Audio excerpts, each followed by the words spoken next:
you guys buy anything yesterday? Nope. Yeah, funny story. I figured we'll start the cast with this one. So we went out, and you guys know how I feel about crowds. I'm not a big fan of them. We went out and we bought candles. Candles? Yeah, because if you didn't know, the lady of the House of Buster loves Christmas. Loves Christmas. And I've been fighting with her since Halloween to not put up our Christmas decorations.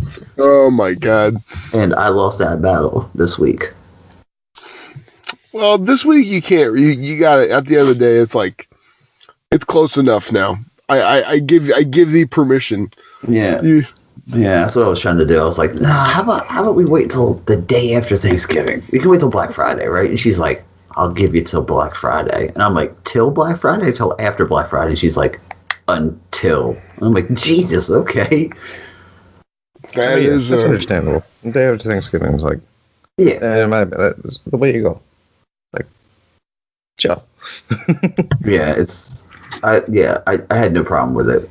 So, how was your guys' week? I mean, everybody okay? How was Thanksgiving? Happy Thanksgiving, guys. Yeah, happy belated Thanksgiving. Oh, the holiday hour. Yeah. Oh, that's what that thing's called. What were we up to this week, Des? Oh, a lot of bad times at work. Really? We've been like a man down like all week. So at a minimum. So at bad times, but hey, extra hours, you know. Yeah, the problem is if you work all those extra hours, you don't get to spend any of that money on freaking anything because you're fucking working all the time. Oh man. But what'd you guys do for Thanksgiving? What was going on? What'd you guys you guys have anything big family stuff? Yeah, I went to the missus's mom's, who and an Italian family, so I ate more than enough food to kill a donkey. Pete had Thanksgiving dinner as well. Oh, that's great. No, it wasn't. That's great. No matter what, it's great. He wasn't supposed to, but he decided, I'm gonna. Oh, man. And I took a floor nap. A floor nap? Yeah, after I got done eating, I just laid on the floor and fell asleep. He had that itis, man. Yeah. So, how was Des? How was your celebration? Let's see, from noon to like 6 o'clock in the evening, I was working. So, ugh. Yeah. What kind of savages make you work from noon to 6 on Thanksgiving? The fact that we load the trucks, so we actually have to work every holiday. So that way, the shipment that's set to go out after the holiday actually goes out. Good Lord, man. So yeah, that's the crappy thing about being the loader. Mm-hmm. Please tell me you got a little bit of turkey when you got home or something. Oh, yeah. I mean, it was yesterday, technically, but yeah. We got some because, I mean, that and our Thanksgiving right now is like pretty much what's in the household. So it's not really a big, huge deal. Yeah, that's kind of the way it was with us. We, obviously with the kids, it is already like we already have our full dinner when we have the kids all over. And then my dad came over. But honestly, we had a lot of fun. It was like typical of my house fashion. It was kind of all thrown together at the last minute because there was just misunderstandings with people and shit like that. I'm not going to get into the details, but just misunderstandings. And then finally I got my dad. My dad comes over. He's like hell bent on, playing with the kids and stuff like that. So he goes outside and plays with the kids.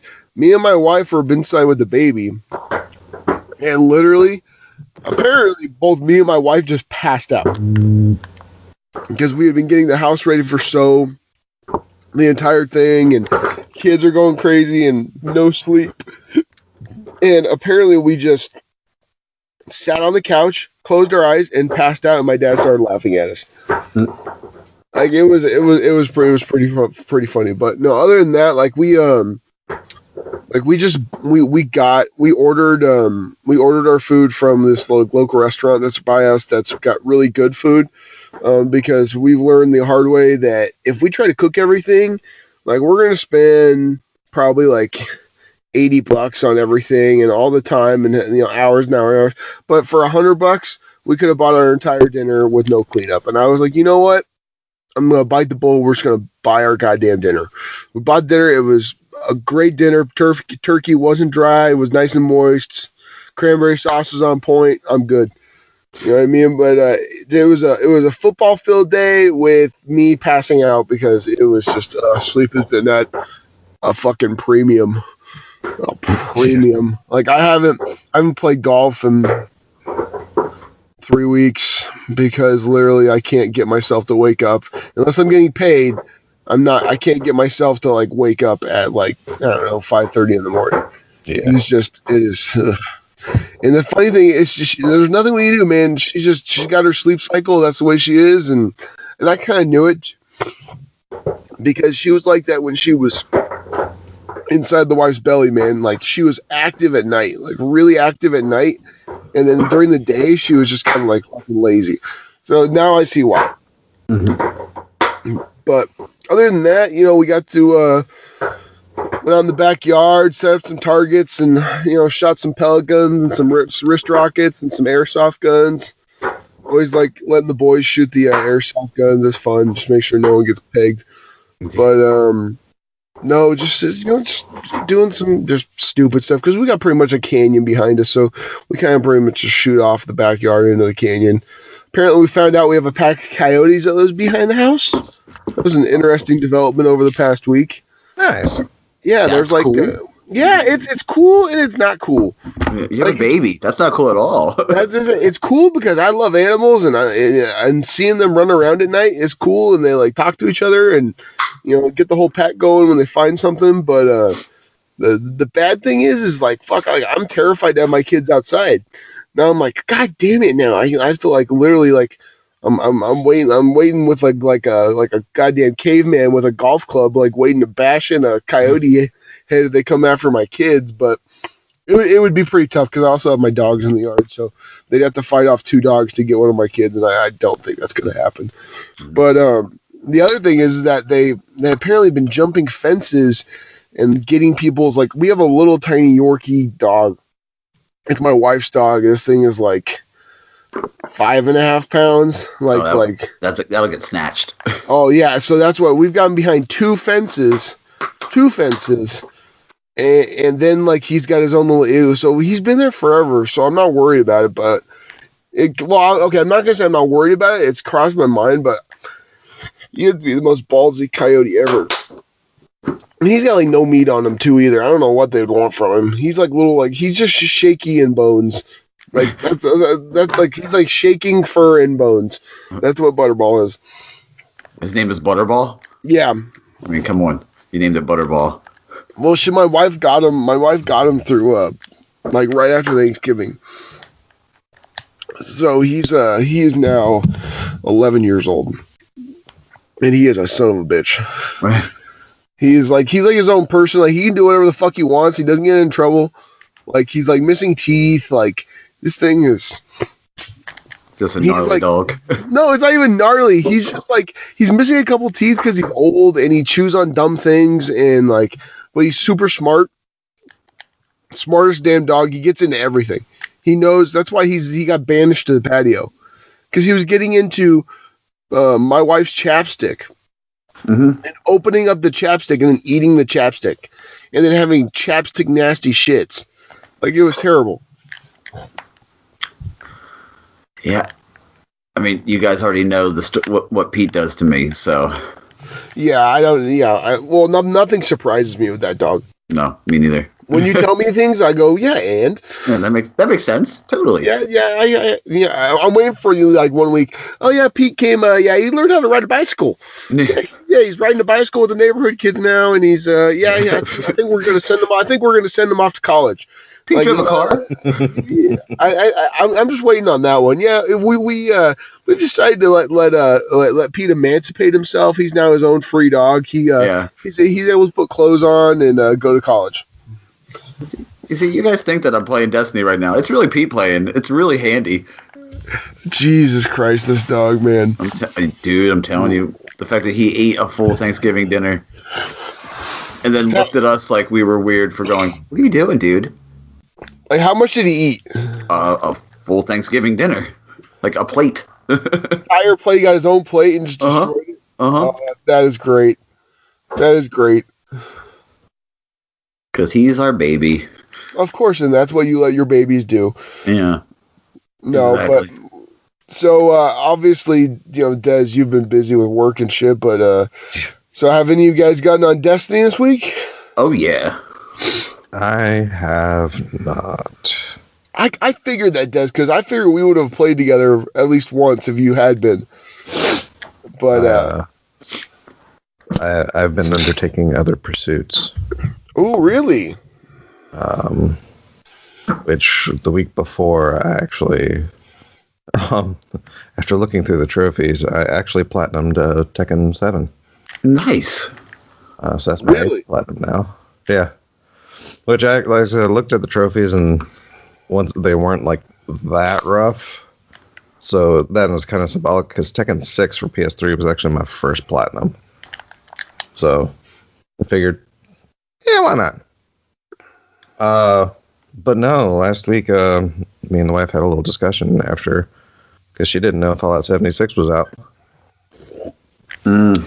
So, she let me get that. Nice. Which I'm kind of sad I didn't wait just a few days, because apparently it went on sale. Oh well. So, I've been playing the holy balls out of that. And I do mean the holy balls. I'm like level 21 or so. Now here's a shock for your system. I think I may actually purchase Fallout. I'm definitely going to purchase Fallout. I think I'm gonna and because Aaron's like, if you can play this with me, and it'll be something other to do than Destiny. And I go. All right, expectations for Fallout 76, though. Yeah, okay. Because, like I said, I've played enough now. Like, a few things threw me off at first. With certain expectations, they've completely rearranged the special system. Completely, which makes sense considering, it's a new format. So I was kind of expecting that. Let's see. The big deal for some Fallout players is the fact that 76 is automatically survivalist rules. You got to eat and stuff, right? Yes, you have food meter, you have water meter, but not only that, but everything has weight to it, including your ammo. Normally in Fallout, that's not a thing unless you choose a survivalist difficulty. But like I said, in 76, you're pretty much always in survivalist difficulty. So yeah, your aid chems, everything has weight. You do have a stash. There's a few settlements, but you have your own like portable settlement, and you can have a stash where you can hold things, but even that has a maximum weight to it. So you're actually still limited on things that you could store, because like every container has a weight limit in 76. So it's like super. Well, yeah. I mean, anyone that's played a survivalist difficulty in I think 3 had it, but definitely New Vegas or 4. New Vegas had it. Yeah, New Vegas definitely had it because that's where I tried it out. But yeah, and it's super weird because there's no large cities that I've found yet. When the developers said there are no humans beyond actual players, they were not kidding. Mm-hmm. It is like the quest NPCs are mainly robots. I have not found a ghoul settlement yet, which kind of surprises me. and there are freaking super mutants and creatures and brand new scorched everywhere. And the scorched are like the sort of like ferals, right? No, there are feral ghouls. Oh wow, okay. So yeah, they're different. Basically because there's a super basic story to 76, and I mean super basic because there's no like, it's weird to play a Fallout where there's no like sketchy vault crap going on. Mm-hmm. At least not as far as the vault is concerned. But yeah, you just walk out and it's like, okay, now rebuild and survive. Good luck, have fun, and that's basically the story of 76. Oh no shit.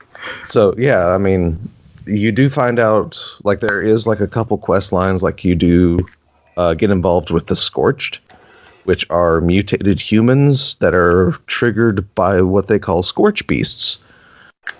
And if you watch the trailers and stuff, the giant dragons, yeah, that's a Scorch Beast. So okay, that's what's making Scorched. So, yeah. So yeah, the giant dragon Scorch Beasts are basically the end game because your overall kind of story is to get rid of them. Mm-hmm. Essentially. Yeah, so I've never played a Fallout game before in my life. If you were going to compare it to like, is there another game that you would compare it to that's like? You know what? Legitimately, if you've never played a Fallout, this actually wouldn't be a bad Fallout to get into. Because you are in no way bogged down by any backstory, you don't have to know crap about Fallout because there's no real Easter eggs or anything to get. So for a Fallout enthusiast, it might seem a little lacking, but to be honest, for someone new, this might actually be perfect. Because it's super light on lore, because it's 25 years after the bombs fell. So there's no like deep lore to really get into other than who all was surviving in that area. Gotcha. So there's no like Brotherhood of the Steel, There shouldn't be, but I'm seeing like written evidence of Brotherhood of Steel, and legitimately they shouldn't be because they're still out west hiding in their bunker. But there is Brotherhood of Steel being brought up, and that concerns me because that's kind of a break in the lore. That's what I was thinking because I mean it's not. Yeah, they're out west until a while, right? Yeah, I mean they're out west until like I think a couple years before Fallout 3, and that's really when they started having or even using their airships to get to the east. Is a few years before Fallout 3 essentially. But yeah, that's because there's mention, but then again there are, like I said, there are no humans like whatsoever other than people. And there's a bunch of like new creatures and crap too that they've added. Like, you know, in case like mole rats weren't enough, now you can fight giant ticks. Of course, death claws are back. That's the only thing I know from Fallout. Oh, death claws? Yeah, stay away from that. Is the only thing I know from Fallout is my wife tells me that like literally they're faster than you, so they catch up to you, and they fucking just end your shit. Like, they just end you. Yeah, because death claws have a special property where their attacks ignore armor. Oh, great. And I think that's still true because there's nothing that can kill me faster than a death claw. And how do I know that? Well, that's because there's a special little quest in Fallout 76 that has you, quote unquote, make friends with a death claw. No. Really? Yeah. And no, you like, spoiler alert, you can't actually make friends with a death claw. It murders you very fast if you try.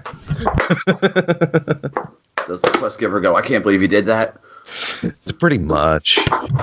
Because you go and do, and they're like, whoa, what are you doing? That's a death claw. I wasn't serious. I was just joking. It's like, either run away or kill it. I don't care whichever, but of course I was already dead. Technically. So he got a new toy too for Thanksgiving. I was just gonna say, I hear some new terrible toy. It sounds like you're doing construction in your house. Yeah. You're all, yeah. Yeah, because everybody decides because we don't have a kid, we have a puppy, and everybody's like, oh, we'll just get Pete toys. No, don't get Pete any more fucking toys. Well, Santa Claus may be bringing him something for Christmas. Yeah. So I'm just saying. Just saying. Well, I am on a mission, my friend. I'm on a mission to find the most unchewable toy. And quiet toy. But yeah, so like I said, there's a lot of different things in 76. So it definitely cannot be approached like a normal Fallout. Because, I mean, even bobbleheads and magazines work differently than before. Even though they're in the game, they work very differently. And the only issue I've ran across, I mean, sure, there's been like some wonky spawns and stuff, but that's a Bethesda game. But there's just been like some instances of server instability that I've seen. That's about it. So whatever, I don't know if it was like a super early build that they released for the beta and like already had some things fixed or what, but good God, they apparently fixed a lot. Just from the fraction that I've heard and from what I've played is like night and day. So you was just getting it? It's definitely fun. It's definitely a social game, though. It does get, like I said, with the absence of overt Fallout story and such, it does get kind of dull solo. Yeah, we're gonna, if we do play, I think it's like $40 right now. I was seeing on some. Get it. I would actually super suggest getting it right now because it is apparently on sale. Like even the Tricentennial edition apparently is like on super sale. If I can look it up because I can't tell the super cheap price, but I know Burning had posted a deal. Yeah, so I think I'll be getting it, just so I can play. I don't know how much I'll play it because it's like $40 on PSN, and that's like not even a. It's just like on sale right now. Essentially. Yeah. No, I've been caught up in that Luna's grind. I've been crying. Oh man, I've been wanting it so bad, and we forgot to. We're on step 5. We're on step 5 with it, so it's not too bad. But dude, we have been playing so much comp. It's ridiculous. Like I've never played as much comp in my life, but I can honestly say I feel like I'm getting better at PvP. Like I am just ever so slightly above average right now. And now it's just because I've learned, I've got my loadout all set. I've got Dustrock Blues, I've got Trust, and then I've got what's it called, Warcliff Coil. And then running Nova Warp, like it's like meta. It's like as meta as it gets in comp. And getting good with a hand cannon has really improved my overall play, I think. But yeah, so that's all. We've been grinding that fucking comp scene for the entirety of this week, probably last 2 weeks.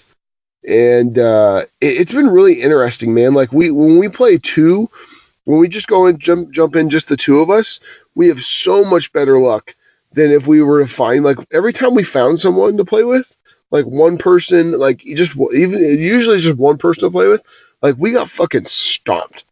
Like we got stomped. But when we played just the 2 of us, it was perfect. Like it was fine. Like we would win probably, like last night, I think we won.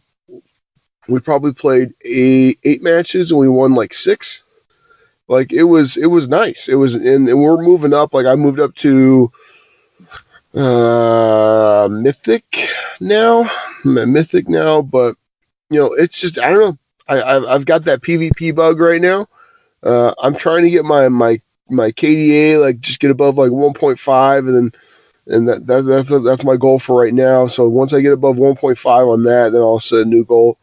But no, the funny thing is because I have the shotgun, because I'm like getting better with movement and stuff like that, I'm able to make more plays. Like I had a team wipe the other day, which when it was 1v4. Now I do half of that was my super, but I hate the super I was using because I was using the solar. I was using oh my god, not Well of Radiance, but the other.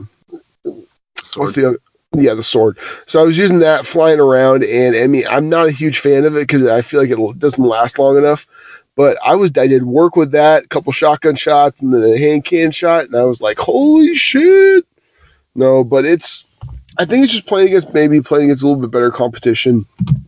I keep playing against that, and in sixes, I'm starting to realize that sixes, I'm just not a fan of right now. I'm just not.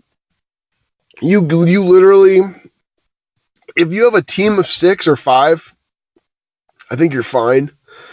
But this, oh god, man, getting shot from like every angle. There's no, like, it's tough to find cover. It's tough to it's just a jumbled goddamn mess. And I feel like D1 was better suited for sixes, and I feel like D2, like the sixes, it just feels like on the maps, it just feels cramped. It feels like you're always running into someone and you can't get like a rhythm going because you're just always fighting for your life. Either that or you're curb stomping someone and it's boring as hell. You know, and it's weird. I don't know what's going on. Maybe it's just maybe just because from what I've been playing, but it's every time we go into quick play, it's like stomp or be stomped. And that's what's happened. And this is my hot take. I really didn't care for Iron Banner. Really didn't care for Iron Banner this past week. I didn't enjoy it. I just didn't enjoy playing sixes, and then the power level, like obviously I'm 600, so it doesn't matter there. But I just didn't enjoy running in and just getting either. It just gets boring. It gets monotonous when you go in there and you beat someone 100 and to like 30, and then you get stomped like 100 to 40. It's just one of those things. I don't know. I just didn't. I'm not enjoying Iron Banner right now. Maybe because control over and over and over and over and over again. Like I'm starting to get to the point where I feel like it should be something other than just control. Like give me like a rotating playlist or something. Give me Clash or give me, I don't even know, but just give me something other than just control, because blueberries never go to B. They stay on whatever one they are. They never push B. They stay back. Then they'll take the opposite one, flip spawns, and you're screwed. But that's my PvP rant for this week. But oh my god, man, I couldn't do sixes anymore. Just couldn't do it. That was kind of funny that when you hopped on and was like, "Hey man, do you want to play comp?" And I was like, "I absolutely do not want to play comp." No. It's like you insulted me when you asked. I was like, "Nope, never do I want to play comp ever in my life." It's too. I mean, I can't say it's too sweaty. Fuck, play Gambit right now. It's the sweatiest thing in the world. Gambit is. I really want to know the player pool that Gambit has right now. It's huge. It has to be. I feel like Gambit is starting to become the big thing in D2 that's new and different, and I think it's becoming a really worthwhile endeavor for them to have Gambit, because I feel like a lot of people are enjoying it right now. A lot of people are still playing it. So I really think, especially with the news and the TWAB we heard this week. Yeah, and that, my friends, is what we call a transition. And that, yeah, you like that? You like that? Good at those, buddy. Not too bad. Not too bad. So what we got in the TWAB this week, fellas? Well, other than the fact that it's holiday time over at Bungie, and their Black Friday deals and the Bungie Foundation information, just getting that out of the way, there is a Gate 6 comic coming. Interesting. So that's bueno. Either coming or... Yeah, coming 11/29. So that'll be available in the same place, comics.bungie.net. So yeah, other than that, other big news is we are definitely getting new Pinnacle weapons during Season of the Forge. And it's not one, like some people thought. It's not two, like some people were hoping. It's actually three, like a few select people were really hoping.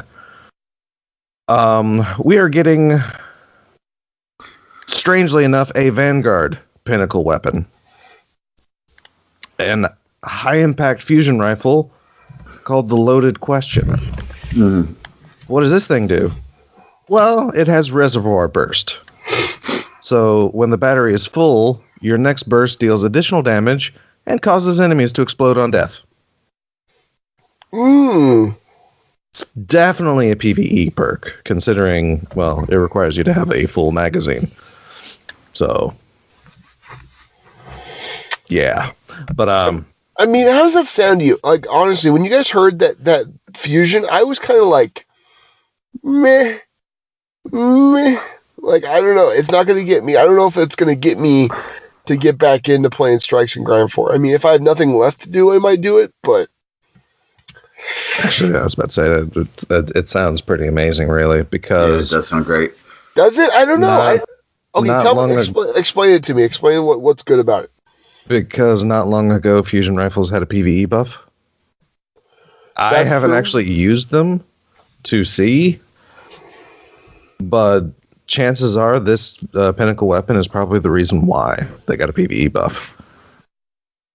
Because, I mean, what's the point of putting out a pinnacle weapon if your pinnacle weapon is going to underperform? So I feel that this is probably the reason fusions... I mean, sure, we've been saying, like, fusions needed PvE damage buff. But like I said, I feel this weapon is actually the reason why they put through with that. But that, and I mean, it's explosions on death. What's not amazing about explosions on death?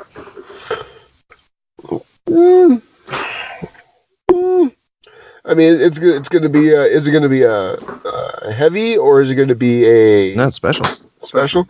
Yeah, okay. It's the only unique thing to it is its perk is reservoir burst. Okay. I mean, oh yeah. Okay. I might give it a try if it comes to be that it's just this amazing weapon and it's great. Then hey, I'll go for it. So Gambit's pinnacle weapon, also on a pre-note, called it.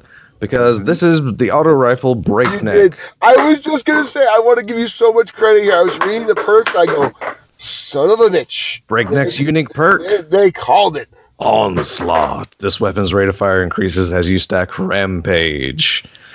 Also, definitely credit to Furbuster for counting it as an auto rifle. Yeah, I was thinking auto rifle was a little too obvious. You guys were too good, man. You called it perfectly. I was very impressed. Yeah, between the two of us, we got it down pitch perfect. You guys got what we do, Des.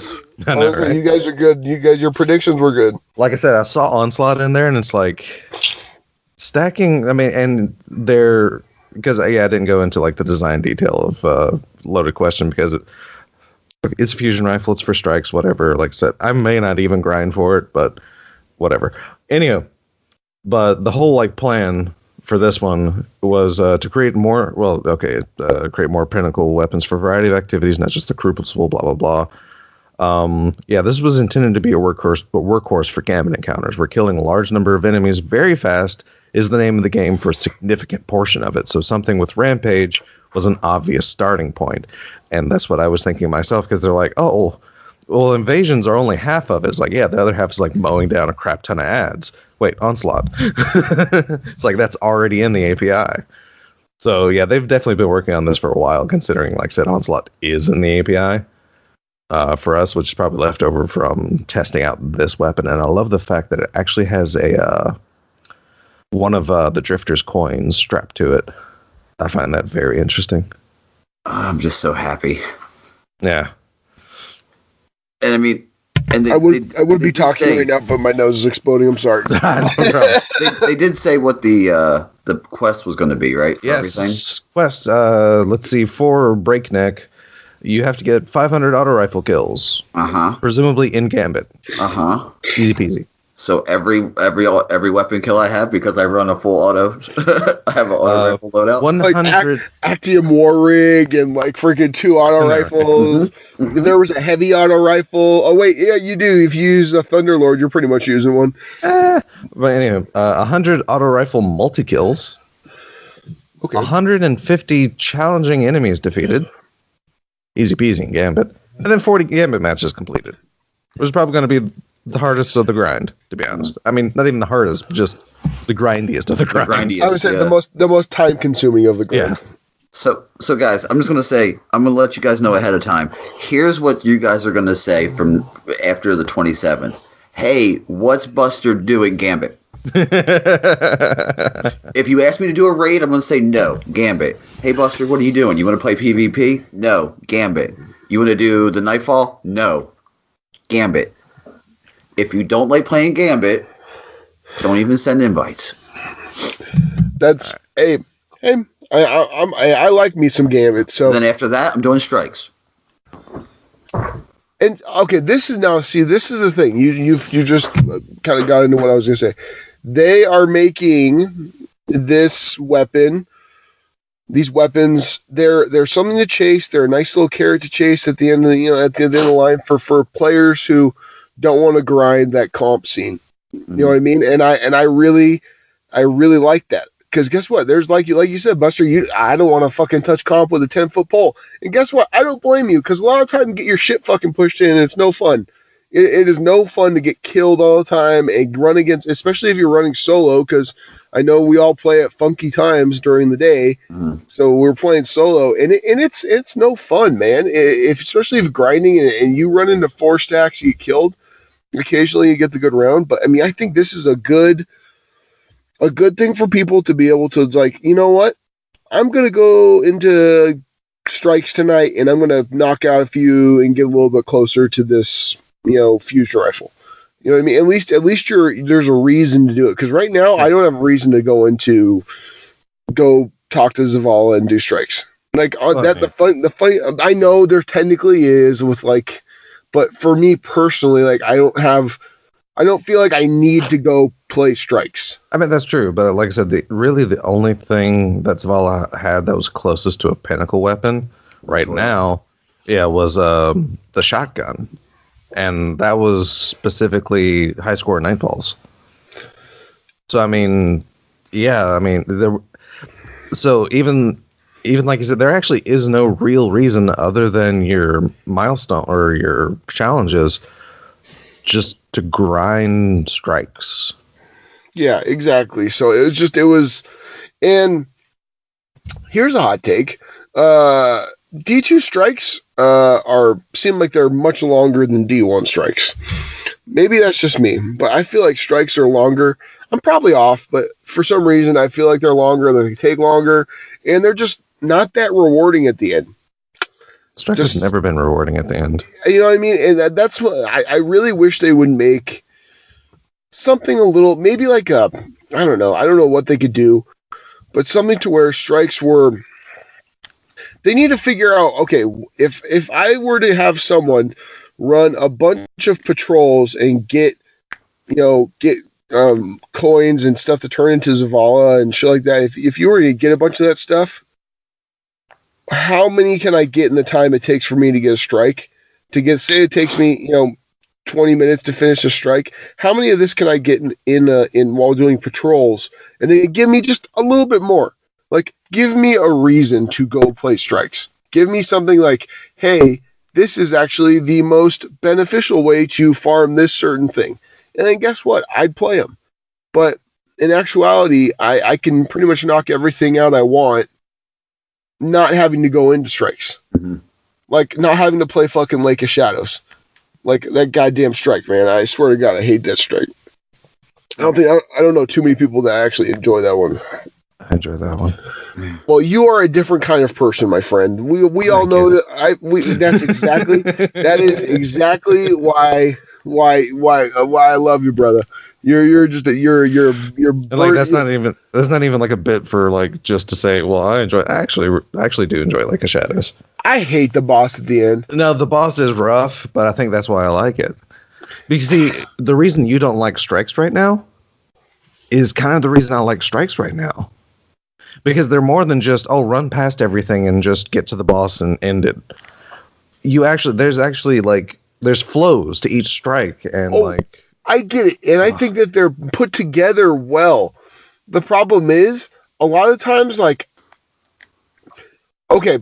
here, like in D1, when we would go into a strike, we would go in to kill Omnigul. We would go in to kill, Ala Cool. We would go in to kill Valis Tarak. Like you would go in to kill these big, high value, crazy targets that are like really, I don't know, they seem important. But as far as D2 goes, like you're killing. I mean, Lake of Shadows, you're trying to basically save the farm. You're purifying water. Yeah, because you're trying to save the farm. There's taking corruption in the water. You're saving people. I'm just saying we. I'm sorry, being superheroes isn't always saving people from burning buildings. My refrigerator filters water. My refrigerator filters water. Damn it! All right, I don't need your to be. Your refrigerator didn't go through a goddamn collapse. Well, that's if I get angry one night. If I get angry one night, it might go through a collapse. But I'm just saying, there is no wow. We're the sanitation committee. Great. We're great. We're going in.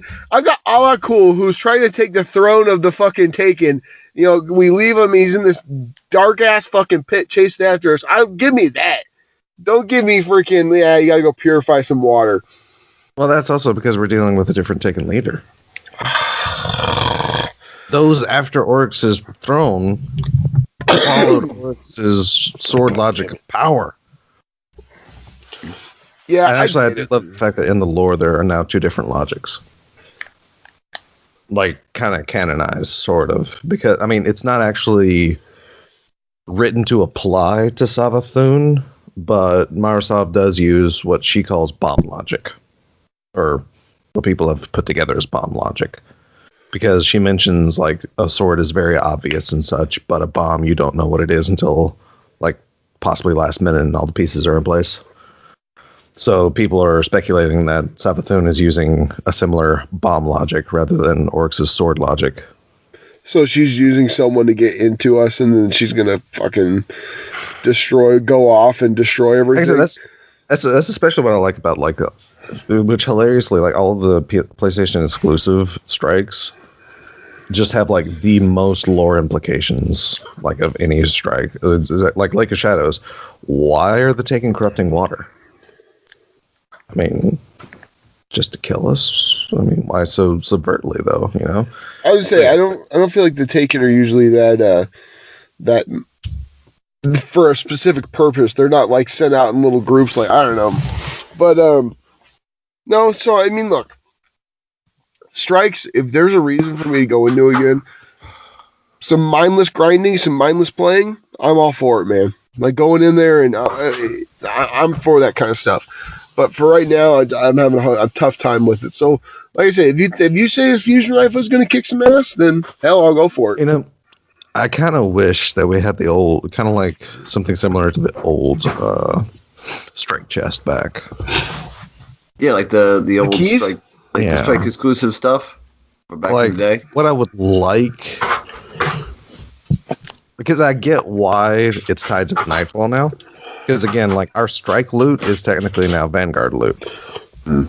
Even though with the bounties, it now encompasses all PvE again. But like I said, it started as, your Vanguard loot was the strike specific loot. So I'm cool with getting tokens and getting stuff from Zavala. But it would be really cool that if you did if you grinded normal strike playlist, you had maybe it's a low percentage, because I see another thing I see a lot is people still complaining. It's oh, but I can't use mods. And it's Bungie's iterated several times. Mods they're supposed to be rare.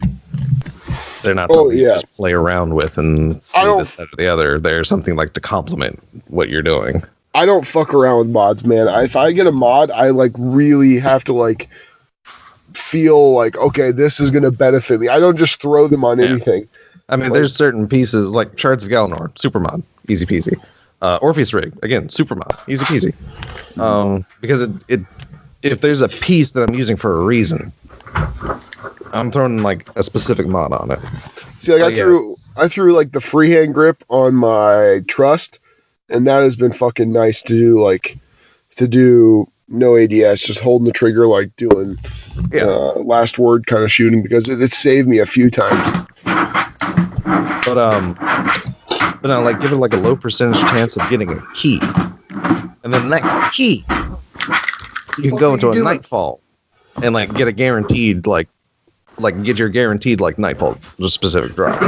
Or okay, how about this? What if they did something where they every week everyone starts off with like an open like husk or something, and then they have to play a certain amount of strikes to charge it. Yeah, that's cool too.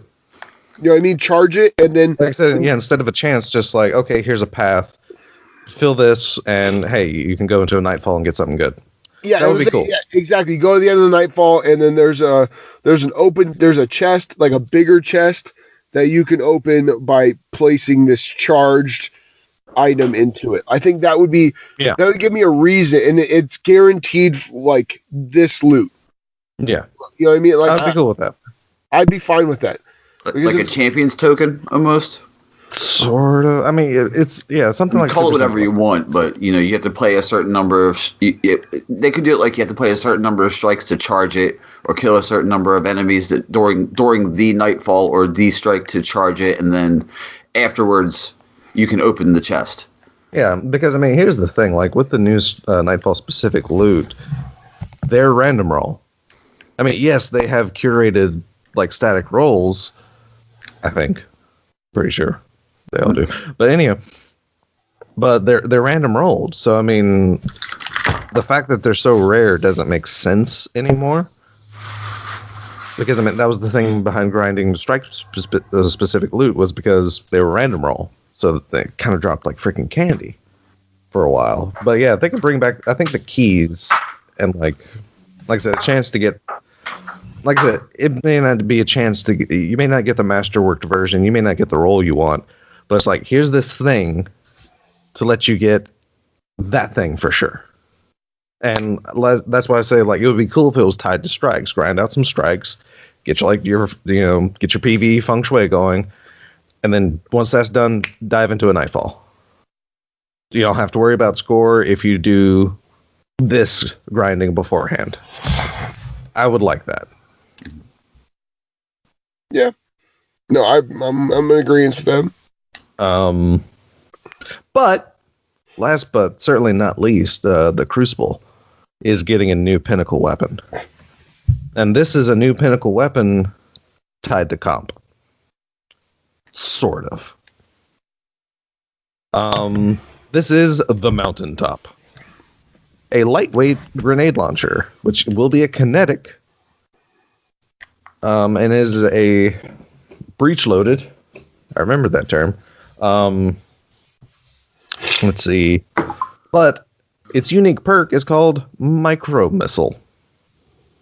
This weapon fires in a straight line and has a massively increased projectile speed, which makes the Mountaintop a miniature rocket launcher. Mm-hmm. I was just going to say that this thing is it's a one-shot kill, isn't it? Grenades are if they're direct hit. Oh, that's so comp. That's high risk, high reward. Mm-hmm. Like, ooh. Yeah, lightweight grenade launchers, I believe, I mean, it may not because it's actually, no, because that's part of the design. And they created this for apparently a few reasons. One of which is, other than Malicious Birthright, they haven't created any new lightweight grenade launcher since Forsaken. And so, with it being an underrepresented weapon type, they wanted an opportunity to explore it as a pinnacle weapon. But yeah, they say here, the feeling of getting a direct hit for that instant kill is satisfying, so the weapon was built to support it, but to give it more options. because here's also the second kicker to the mountaintop. It's also the only lightweight grenade launcher with sticky grenades. Damn, so like you could stick someone with a fucking grenade, they'll poof, sticks to him and it blows up and kills him. Mm-hmm. Ooh. Because not even little known fact, what's my favorite type? I have two favorite types of grenade launchers. Proxtet and stickies. This thing fires, there's like no arc. It just fires in a straight line, and you can get it with a sticky. Yeah, that looks pretty. But the mountaintop is a grind. First step is you have to reach the glory rank Brave, which is not that high. I believe that's second or third rank. Probably third rank. Mm-hmm. Anyway. Now, and then you have it, they're using, which I love the fact that this weapon is also a callback to the old Crucible quest slip known as the Mountaintop, where back in D1 where you had to get a bunch of points by playing specific like playlists and such. Yeah, exactly. This one, first things first, is in Crucible earn grenade launcher final blows, and you have to get a total of 750 points. Now, if you do this in the non-competitive playlist, every kill is worth 3 points. But if you're doing it in comp, every kill is worth 10 points. Yeah, Double G, you nailed it. This is built for comp. Yeah, it is. This is. Yeah, rapidly defeat groups of 2 or more opponents. Again, for non-comp, double plays are 2 points, and subsequent kills afterwards are 1. But in comp, it's 5 points, and subsequent after double is 2. And then earn calculated trajectory medals, which I forget exactly how, but it's a grenade launcher medal. And that's 100 points, where each non-comp medal is 1 point, and each comp medal is 4 points. Step 3, after all that nonsense, reach glory rank Fabled. And after you reach... I love this line. After you reach Fabled, you can come down from the mountaintop and return to Lord Shaxx to receive... the mountaintop. So yeah. Oh, I love the wordplay on that one. Yep. Love it. Like I said, I love the fact that it's point tied, and B, it's a pinnacle, and like you can definitely tell it's definitely geared more towards comp, because again, it's tied to comp ranks. But at the same time, you don't have to comp to get it. It's like you hit the rank, and then you can backpedal to non-comp if you want. Where it might be easier to get grenade launcher final blows in non-comp because of 6v6.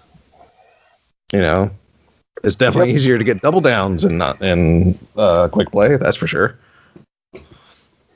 But yeah, I mean, yeah, I like it, and the fact that there's point, which, like I said, it's a point system, which calls back to the D1 quest, the Mountaintop, which got you a rocket launcher. That sucked. It didn't suck. It was just meh. But it was a rocket launcher. No, it's a rocket launcher. But I love the fact that like all these callbacks though, because the Mountaintop gave you a rocket launcher, and this Mountaintop, it kind of is a rocket launcher that fits into your kinetic slot. Yeah, it is a kinetic rocket launcher. Yeah, I mean that is definitely when you get killed by that, you know someone's gonna have worked hard for it. Yeah, that's another one of those things that's gonna be like, I can't even fully be angry if I get killed by that.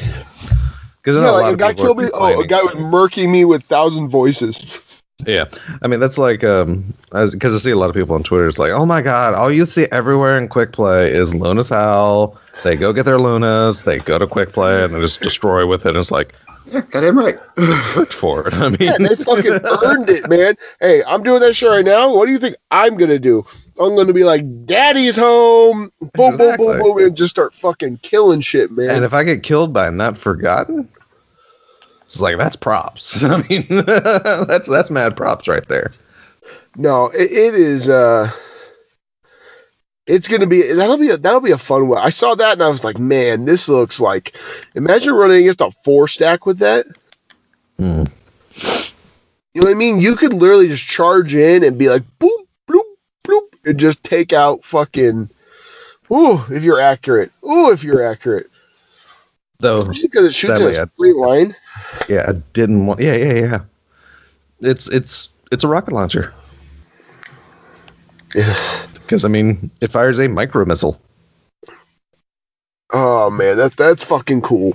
Yeah, like it's a single really shot cool. breech loaded grenade launcher that just fires in a straight line and kills in a direct hit.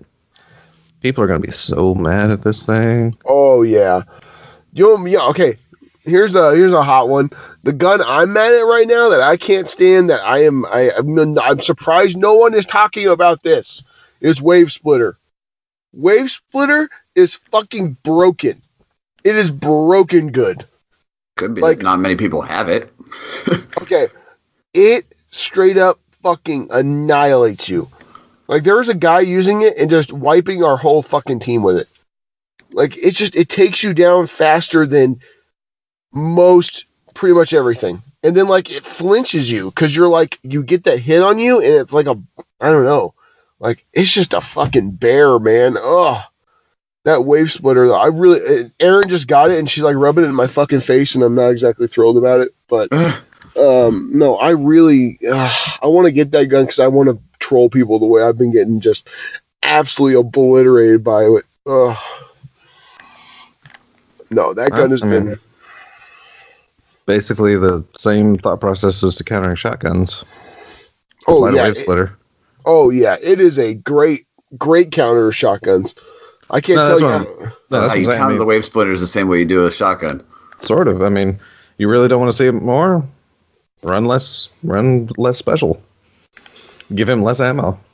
Because the biggest counter to any special that's getting on your nerves, including shotguns, including Telesto, and because I actually have seen a couple complaints about Wave Splitter, but I don't see it often because again, not a lot of people have it. Hey, exotics are rare now, man. But exotics are rare now. Like I like these rumors that Icebreaker's coming back. Oh, my baby. Oh, that fucking noise, man. So wait a minute. You want to complain about the busted things in PvP, and you want to bring back the most busted thing? Yes, I do. Chaos. No, I mean honestly, I love Icebreaker so much. Like I love it so much. Ever since I got it, and like that was my favorite exotic. Like that was one that when I got it, I was so happy. Like I love Thorn. Like Thorn will always be my favorite exotic weapon, but like Icebreaker was really goddamn close. Like I just love the fact that I have unlimited ammo. Like that just for some reason, just like Invective was okay, but like Icebreaker was like, it was nice. The only thing I didn't like was the Icebreaker meta in D1 PvP. That was fucking terrible. That was like literally you get a four stack of guys using Icebreaker, and if you came around any corner whatsoever, you were dead. Like that was ruthless. But definitely. I mean, apparent hot take here, but if they bring it back, they need to get rid of that ammo generating nonsense. But that's the whole perk of the gun. Like, how can you get rid of it? Easily by getting rid of it. Yeah. No, then it's not exotic anymore. What's it's going to be its perk? Making people explode. Remember, it did that off body shots. It was the sun shot. No. That's not making it special. It's Icebreaker. Hey, Dad, so let's make a bet. Let's see how long it takes before he complains about Icebreaker. You want to break the ammo economy of D2 PvP, just like when D1's ammo economy went south. That's all you saw was Icebreakers and Invectives and sidearms, because that's the only way you can get special. Oh, yeah, I know. But god damn it, I love that gun so much. I love it. I don't want to break things, but I want it. I mean, I didn't even... Because that's the thing, is a lot of people are like, oh, I love that gun because it never ran out of ammo. It's like, that gun for me was just a weapon of convenience for me. I had no special attachments to Icebreaker. I used Icebreaker when it came to the ledge strat for Templar and Oracles because, again, you don't run out of ammo. But yeah, I mean, it was a weapon of convenience for me. I really didn't care. Hold on, I got something special for you guys. Hold on. No, you keep talking. I've got something. Hold on. Oh Lord. Yeah, I definitely know, Des, that I will be going for that auto rifle for Gambit. Yeah, I mean... It just sucks that it is kinetic, so you do have to have that choice between that and, I really wish they would have made that energy. Yeah. But because then you could have a hazard in that. Yeah, I understand why they made it kinetic, because, you know, give it the choice. Pick a half of Gambit you really want to excel at. It's like, I get it. Okay. Because, to be honest, Malfeasance paired with Breakneck would have been busted in Gambit. Yeah. Oh, It would have been. I wanted it, but it would have been busted. And I would have complained about it because I would have run across a 4-stack using nothing but Malfeasance and Breakneck. And the second I get that quest done, I'll be able to get the Malfeasance pretty quickly, I think. I just need to find someone. I'll probably have to jump on and get the foes. Ask the foes to help. There's the obligatory foe call out of this episode. Those guys are super helpful. Yeah, they are. Okay, you ready? This was my text message noise for a long time. I didn't even use the updated Icebreaker where it sounded more like an eagle. Oh, I loved it. That was my text message. I remember that going off when I was at work, and everyone was like, what in the fuck was that? I go, you don't need to worry about that. You don't need to worry about that. No, I fucking, I love it though. I get what, look, Des, now don't take this wrong. I'm like, all I'm saying is I get it. It'll break everything. You will. Mm-hmm. It'll break everything. This piece, this good sweet spot that they have found right now will be broken. But I don't care. Just give me it back. What do you think is going to happen when Last Word and the Rose and all this other shit starts coming back? Well, here's a hot take. I don't think they should bring back every single D1 exotic. I mean, at me if you want to. I don't think they should. Again, I don't care because, I mean, there are archetypes now that fire that with a fast... Yeah, a full auto, basically precision hand cannon would be Last Word, because the only thing that made Last Word special to people was the fact that it was busted, literally. Yeah, you could kill someone in 0.4 seconds, 3 seconds. And that's not even the busted part I'm talking about. It's always been busted. Because yes, it was a faster firing hand cannon, but Last Word always fired faster than any hand cannon could in D1. Always. That was the perk of it, baby. That was it being busted because it had the same damage as fast firing, but it fired faster.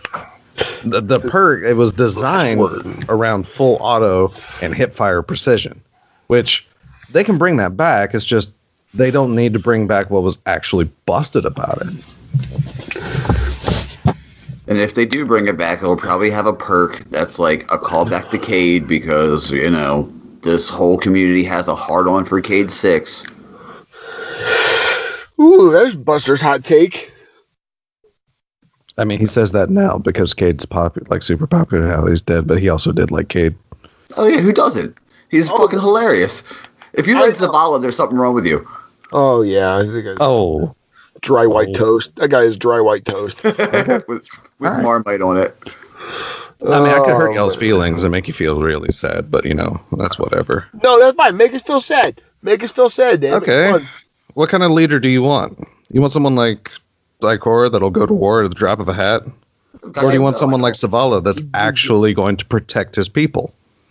What kind of hero do you want? What kind of leader do you want? Ikora. You want Ikora? I want Ikora. Ikora for president 2020. Ikora. Because as soon as a president like Ikora pops in, it's World War III. Oh, as soon as war. Hey, war was declared on us. All right, war never changes, guys. Because one person died. No, when one person died. Okay, but here's How many? Now, No. How many died during the Red War? How many Guardians? How many Vanguard members? Obviously a lot. Where's your hatred for Gaul? Gaul. Where's your hatred for Gaul? Oh, the man that took down for the Red Legion. He's dead.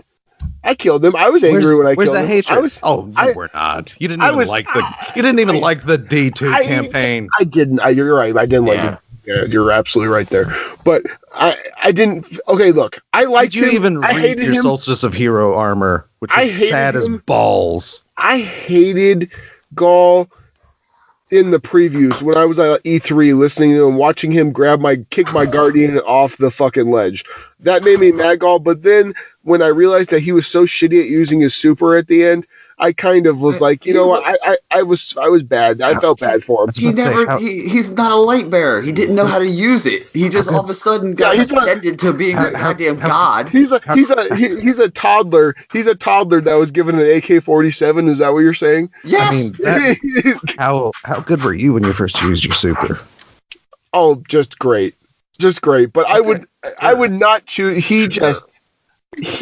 No. I played this game for 3 years and I still suppress myself. Go fuck yourself. No, damn it. Go fuck yourself. No, damn it. I am not getting away. No.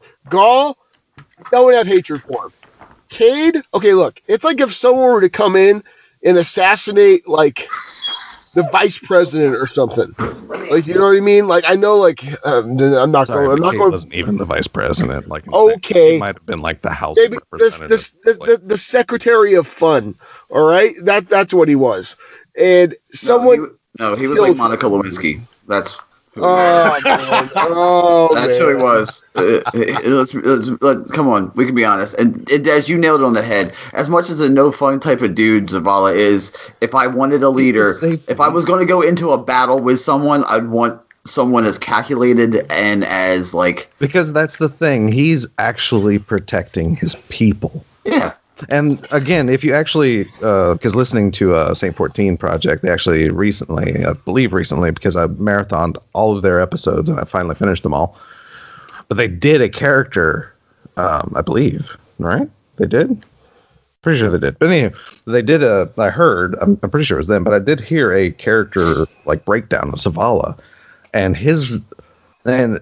what happened to him is actually so tragically sad, considering the fact that to him, being an early Risen, because I mean he has been a Guardian since before the city. He is one of the Titans that helped build the walls for the city. And for him, the light was like borderline religion. He trusted it like so hard, and then it just left. And then if you hear some of his dialogue, he makes mentions like, did it, sure it awoken, but like, will it speak to us or whatever? I mean, he's like shook to the core from everything that he went after, ended up failing him like hard. It's like, because he put his powers. It's like everything, he put everything into the Traveler, and then all of a sudden he lost it and was powerless. He tried to go to Titan because he thought Titan was safe for people because it was Golden Age. He went back to fall back on that Golden Age principle. It's from the Golden Age. It's going to be fine. What happens when they land on Titan? Nothing but Hive. Not fine. Things Hive that is there. Fallen. So he put more people at risk trying to keep them safe. He failed. So what? Start a war and lose even more people? So what are you saying is he makes bad decisions? That's what I'm getting. That's what I'm getting out of this. He made bad decisions. No. He would have made another bad decision by like initiating a war. Yes, his friend died. But again, he has more than just his friend to think about. The entire human race. He's Atlas syndrome right now. He literally has like the weight of what's left of humanity. Which, spoiler alert, isn't us. We're actually not humanity anymore. We're dead. Yeah, we're zombies. We're zombies with superpowers, folks. So yes. No. Waiting for somebody to bring Zavala. It's like, oh, I got this. I wouldn't want to hang out with a guy, but but I would definitely follow him to war. He'd probably be so mopey, man. Yeah, I definitely would follow him into battle. That's for sure. Like, I mean, the only reason people are mad the fact that Zavala didn't go to war because again it was Cade. Let Shiro die. Mm-hmm. Who would even care? I mean, I would because I love Shiro, but Shiro was a great character. Let's just be honest here. I mean, I liked him. Yeah, he was. But yeah, I mean, yeah, let someone in the background die and see if anyone cared if Zavala didn't go to war. Also, you got to remember this. If he did go to war, remember what damage the Awoken did to Oryx. Remember that. The Techians and the Harbingers and all that, yeah. That would happen. I'm just listening. Hear me out here. I'm not saying he needed to go to war. I'm saying he needed to send more than just, well, I mean, we didn't send us. We just told him we were fucking going. But here's the thing, though. He is our commander. He is Vanguard commander. We take orders from Zavala. He didn't stop us. He didn't. Yeah, because how's he going to stop us? What do you mean? How's he going to stop us? He's been using the light for centuries. I'm just saying we are more powerful. No, we're not. No. Then why doesn't Zavala go take out a god? Because we can't lose a commander. Because I disagree with this. I will take Zavala in a 1v1. And that's the thing, because Zavala isn't even the only one. Like, I don't even know who the Vanguard commander was at the time. I think it might have been Saint 14, possibly. I don't know like the back history of who was what that well. But what happened when Crota destroyed the moon? There's a Grimoire card that'll tell you. The Vanguard basically gave him the moon after he demolished thousands of Guardians. Yes, he slayed us. I 100% get that. But we didn't go to war. It was up to Eris and her fire team to try and do anything. But again, we didn't go to war with that. We gave them the moon. Yeah, you don't send your commander. Zavala's not even the first, unless that was Zavala as well. But I don't think that was Zavala. I think that was during the time of Saint 14. And go ahead, say you could take Saint 14 in a 1v1. I'll wait. Yeah, I know, right? Well, the Vex already took him in a 1v1. They also memorialized him. And I'm just they designed the machine to kill him. Which he lost that 1v1. He lost that 1v1. Then I'm just saying. 1v1 though. Did you see the corpses around him? That was a 1v1. Well, it's one hive mind. One hive mind, it was like a million v1. He still lost. It was an entire species v1, dude. Still lost. I mean, he took on more people than he took on during Black Garden. You've been playing way too much comp. You're really trolling. Oh, right? I'm trolling right now. I'm playing way too much comp. I'm pretty trolling right now. I'm at a point where, though, honestly, it's like... I just feel like we are the most powerful Guardians we've got. We are the most powerful Guardians. I really do. So where's the gunslinger's pools of light after we fire our golden gun like Anna Bray did? Where's that? Why did Cade have fire knives before us? Where's a Guardian that can do all three different subclasses? Cade. He could do all three. Well, yes. He did 2 out of 3 for sure. 2 out of 3 for sure. But you don't know that. But you don't know the third, though. But he had experience to be able to teach us how to use the third. So he at least has that. And we still learned from Cade how to fire a bow. Hey, let's not change the subject to Cade. We're talking about Zavala. Now, can Zavala throw hammers? Actually, he was against the Sunbreakers. Yeah. Exactly. Doesn't mean he couldn't do it. He was against them. He's already down 1 class on me. Okay, so I could take Zavala. Hey, who saved your life in the beginning? After your light was taken. According to him, you could just stand in the missiles and survive. Okay. Yeah. No, you can't. Hey, guess what? His freaking bubble broke. Just saying. Every bubble breaks. Just saying, his bubble kind of broke. I'm just saying. And especially until they buffed. You see, that's the issue. He was using bubble before they buffed its health. Yeah, that's probably it too. I don't know.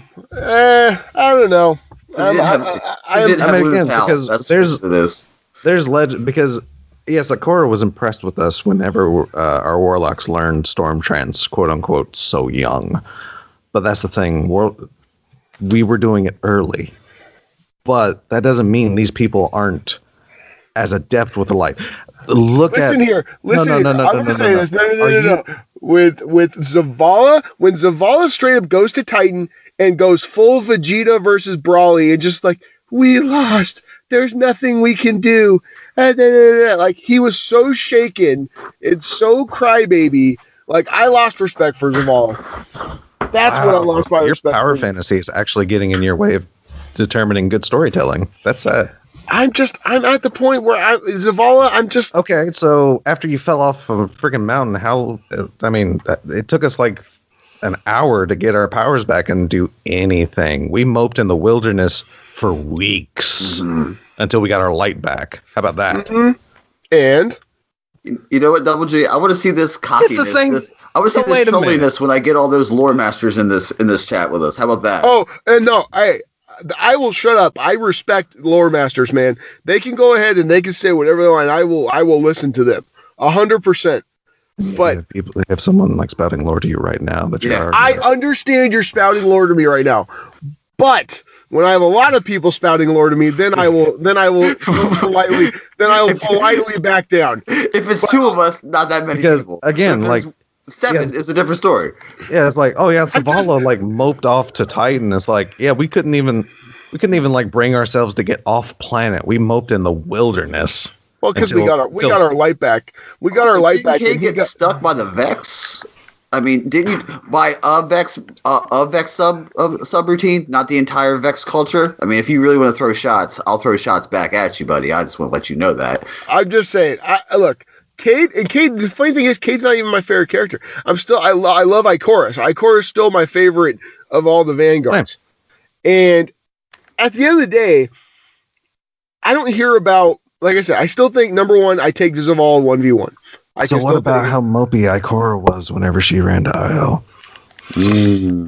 This is true. Forget about that story? She was super mopey. Like, she was super emo. She was listening to The Cure in a basement. All right, like just leave her. She was just listening. Just leave her be. Just leave her alone. And then she was good. Leave Ikora. Hey, has your wife or girlfriend ever gotten mad or mopey at you and you left them alone? You know how big of a mistake that is. Huge mistake. Never leave. Oh, that's not a mistake in my house. Oh. If my wife tells me to leave her alone, I leave her alone.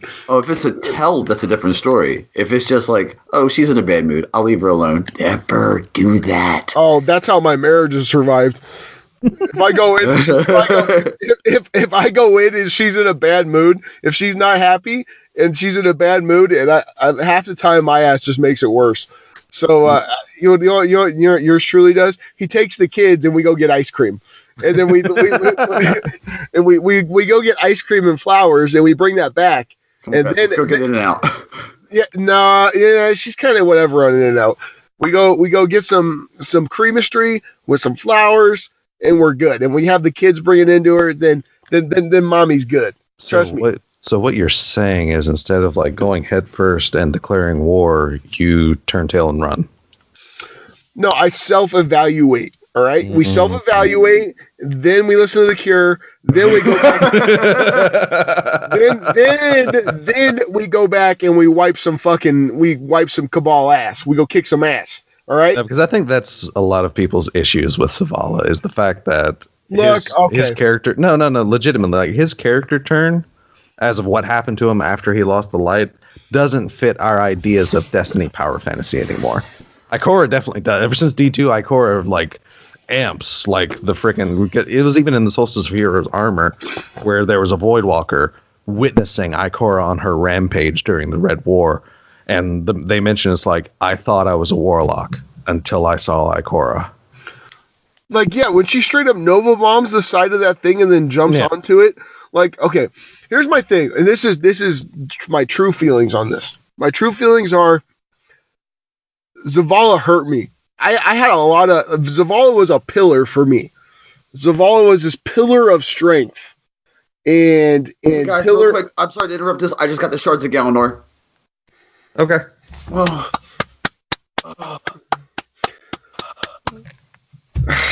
God, everyone getting good exotics around me. Thank you, Red Bar. A red bar? Yeah. Oh, God. Oh, you. See what that probably was then? Because if once you get a prime, actually no, primes normally drop from bosses. It might have been a boss. It was in a Gambit match. We just wiped the boss out. So it could have been the primeval. It could have been something. It just I picked it up. It was there. Yeah, it was there. Well, congratulations. You can kiss my ass. Oh, I'm sorry. Welcome to the busted territory. Yeah. Enjoy them before the nerf. I was just gonna say I don't have them, so I can't enjoy. I want to use goddamn shards of Galador. I know they're gonna get busted. I know that, and then Ursa's gonna get busted. I know it's gonna happen. Oh yeah, all of those. You get more super energy. They're gonna get rebalanced for sure. Because it's too. I mean, even too strong. Even Orpheus Rig got rebalanced. Mm-hmm. We went against a full team of all Shards of Galanor users and couldn't do anything. Like, we just couldn't do any. They changed supers so well. And that's the thing with Shards of Galanor. You don't actually have to chain supers. Because you get it back so quickly. Yeah. But they were just getting, like, 2 kills. Getting what? How much does 2 kills give you back, Des? 2 kills, usually around a third. Yeah, exactly. They're getting 2 kills generating an orb, and then someone else get 2 kills generating an orb, and that person then already almost has their super back. I mean, it's just, it's a filthy combination, man. It is. It's awful, and that's why it's definitely going to get rebalanced. I'm totally going to understand it too, because the things that I do. Too. I mean, I don't mind that because. But it's such a wide. Okay, here's my other thing. It's such a wide area that it shoots out and hits everything. I think they need to fine tune that. It can't be such like a big open area where you can just wipe out fucking like whatever's in front of you kind of thing. I get it. It's supposed to be strong, but make it a little more like you got to get in like within 15 feet of someone. I had a guy shoot him off like fucking across the map from like left field, and all of a sudden miraculously one hits me. Like, God, I don't know. Which that's just miraculous because there's no way it was tracking at that point in time. It just fucking. They just fly straight out. If there's nothing to track on, they just fly straight out. And trust me, the tracking is not as strong as some people seem to think. Well, it doesn't even seem like it's tracking. It seems like it's just like it just fucking hits me. You know what I mean? Like, I don't know how to describe it. Like, I don't know. And I know, hey, this is another thing. Nova Warp needs a not a nerf, or we just need to bring something better. Like, just to honestly, they could probably just decrease the time you're in super by about 3 seconds. Maybe the burst itself takes a little more super energy, like every time you do it. The burst, I mean, or make the burst not as big of an explosion. That's true too. I mean, I feel like there's a lot they can do with Nova War, but it just. I don't want to say it's busted because I mean, look at Stormcaller. Like its duration is still there, and then they had to rebuff it after D2 because they did a change. But I don't want them to make it useless. But it definitely just no. But the thing is with Stormcaller is the super is good, but the fucking grenades are shit. The abilities. I mean, Arc Buddy was fine. But, I mean, honestly, you don't rely on Arc Buddy. What makes Nova Warp so good is that you've got handheld Supernova, which is pretty much, in essence, a one-shot for most of the time.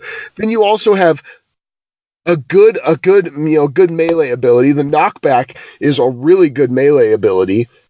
It does the explosion. I've killed so many people with that. Yeah, but Dawnblade's had that too. I get it, but you know what I mean? Like, it's not a bad... You've got a good support class underneath it.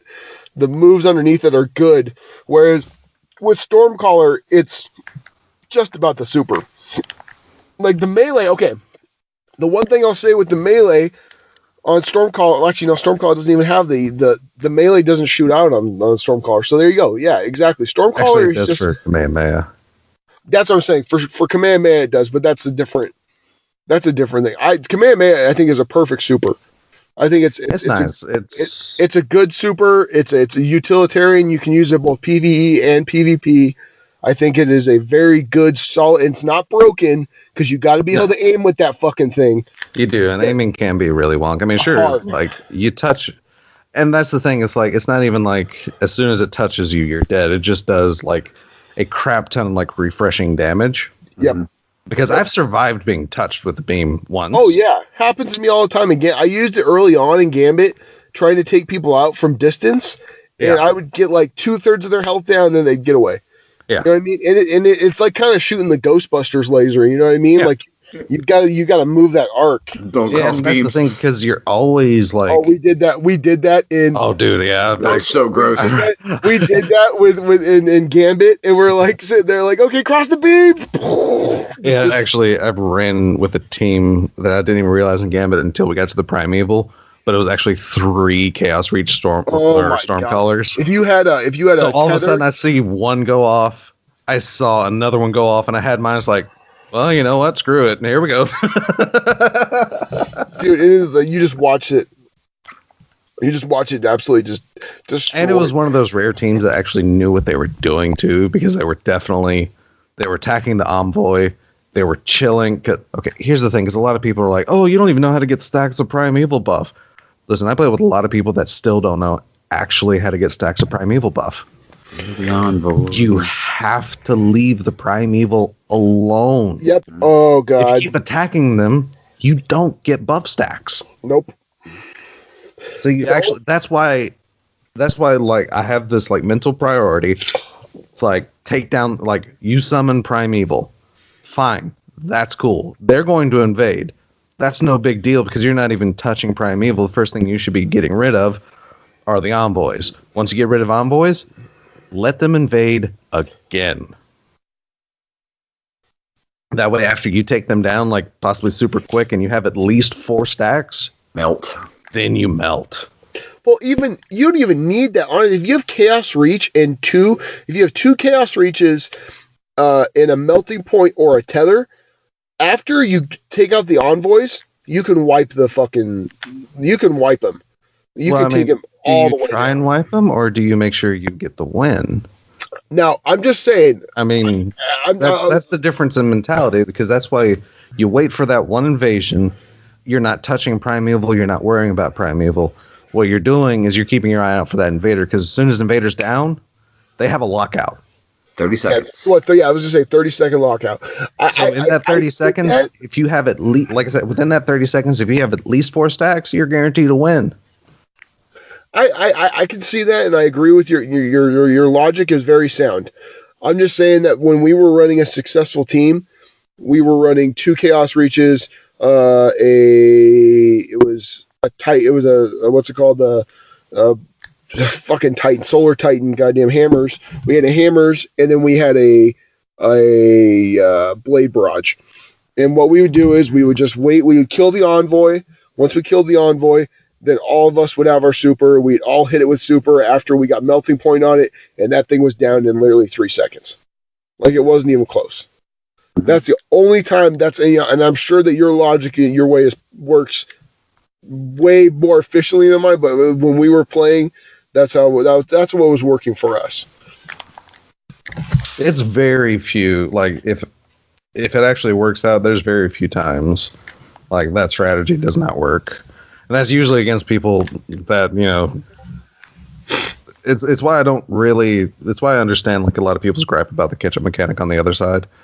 Because if they summon and get, you know, 2 or 3 stacks, it is possible that they're coordinated enough to outburn you. It's possible. Then that is, like I said, the weakness to just the generalized strategy. But yeah, if you're like a well-coordinated team. Anyway, yes, you possibly don't even need like Primeval Slayer stacks, because there are ways to make it go down. But like I said, this is my mentality, because I play solo queue a lot. Mm-hmm. I want to win. No, I 100% get it. because it's hard to. Which if I you're know playing people solo, complain how about do the you, blueberries in Gambit and how like you need teamwork and communication for a good Gambit. Solo queue for a while. You need a brain. Instead of complaining about what your blueberry's doing, try and compensate for your blueberries. What does that do in the long run? That gives you more ideas of what to do better when you're actually in a coordinated team. Because it gives you more backup plans. It gives you more things in your mind that you can fall back on. It's like, oh my God, we're not doing this so well. But because of this experience I had with these blueberries, I know I can like do this, this, and that, and they can focus on this, and we can kind of divide and conquer a little bit. It's like whenever there's a high value target on field. If one or two people can split off and take care of that high value target while the other two are just taking care of normal mobs, that's like super efficient right there. Because a high value will give one person 15, maybe two people 15. Actually, I don't even think it gives one person a full 15. But either way, like one or two people can take down the actual high value target super easy and like get those motes, deposit them, and then they go back to the main team, which may or may not already be done with that wave of mobs in that area. So you move on to the next. I mean, there's an entire flow that you can do about it, but there's just a lot. It's just super sad of people that's like, oh man, I can't play again because of blueberries. Like, try and compensate. Like, no, it's not fun. Like, don't get me wrong. Solo queuing is not fun, but it can teach you if you're a recipient to learn. Oh no, trust me, I get it, man. There's some really good strategies with Gambit now, and it's tough to get that especially when you're solo queuing. You know, it is. It's tough to get those strategies because, dude, I playing comp last night, we were fucking playing with a bunch of blueberries, and literally, like, it's like trying to herd cats. Like, I'm sitting there shooting. I'm literally shooting at them to go, no, don't go, just charging at them. This one guy was literally just charging at him with a shotgun. He was getting a trade every single time, and that was it. And he was dying in a really shitty spot every single time. I literally thought about messaging him, please, God, stop. Just stop, please. But, you know, it's not going to happen. You know what I mean? So for Gambit, yeah, I get it. And hopefully, like, with Gambit strategies becoming more popular, that people kind of like can catch onto it and kind of get the feeling, the groove for it. Obviously, you're going to get some people who are just going to do whatever the fuck they want. They're going to start shooting. They're going to start shooting the Primeval with primary as soon as it comes out. You know what I mean? You're just like, oh God, what are you doing? And I've ran across like a couple of like blueberries. It's like they're sitting there waiting for Primeval to summon. We're one mode away. I turn and blueberries sitting there waiting with us with a moat. Oh God, don't get me started on that. Like they're out like just running around and they've got like 7 moats. No, not running around. Sitting by the bank with one moat. Yeah, it happens all the time. Waiting for the Primeval to come out, man. It's like that's when I'll look at him and I'll look at the bank. I'll actually shoot him and then shoot the bank. 9 times out of 10, they're like, "Oh, okay, yeah, whoops, here." Like, there's another use for those beam rifles for fucking you just draw a line, or just use the point emote. That's what I like to do. Point at them, point at the bank, and just kind of like wait.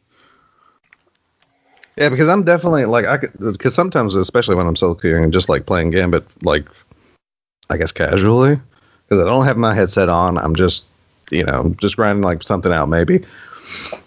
I tend to sometimes be that blueberry that, oh, we only need 5, but this dummy is like running around collecting like 15 because I don't know we're actually ready to summon, and I look up and I'm like, oh crap, I did that thing. Whoops. Oh yeah, but that's no headset. That makes sense. I mean, yeah, but again, like everyone puts like this stigma on the blueberry. Hey, you're a blueberry too sometimes. You're everyone else's blueberry. And sometimes I'm not willing to bet. Like not just anyone here, but just the general you. Sometimes you do those things. Yeah. You write them off when you do them yourself. It's like, oh, well, I didn't have a headset on, whatever. But for someone else, you're just another one of those blueberries. Oh God, RNGCast loves blueberries. That's going to be the new our new slogan. No, look, blueberries. Look, I've had some blueberries playing with us. Like I had a guy go like 13.0 in comp. Like we were like, holy shit, this guy is amazing. Using a sniper, using the what's it called, the primary. What was the sniper from the Bite of the Fox? Yeah, he was murking with that thing. Like, I was just like, dude, if I played against this guy, I would get so angry. I would get so angry because you couldn't get around. A sniper.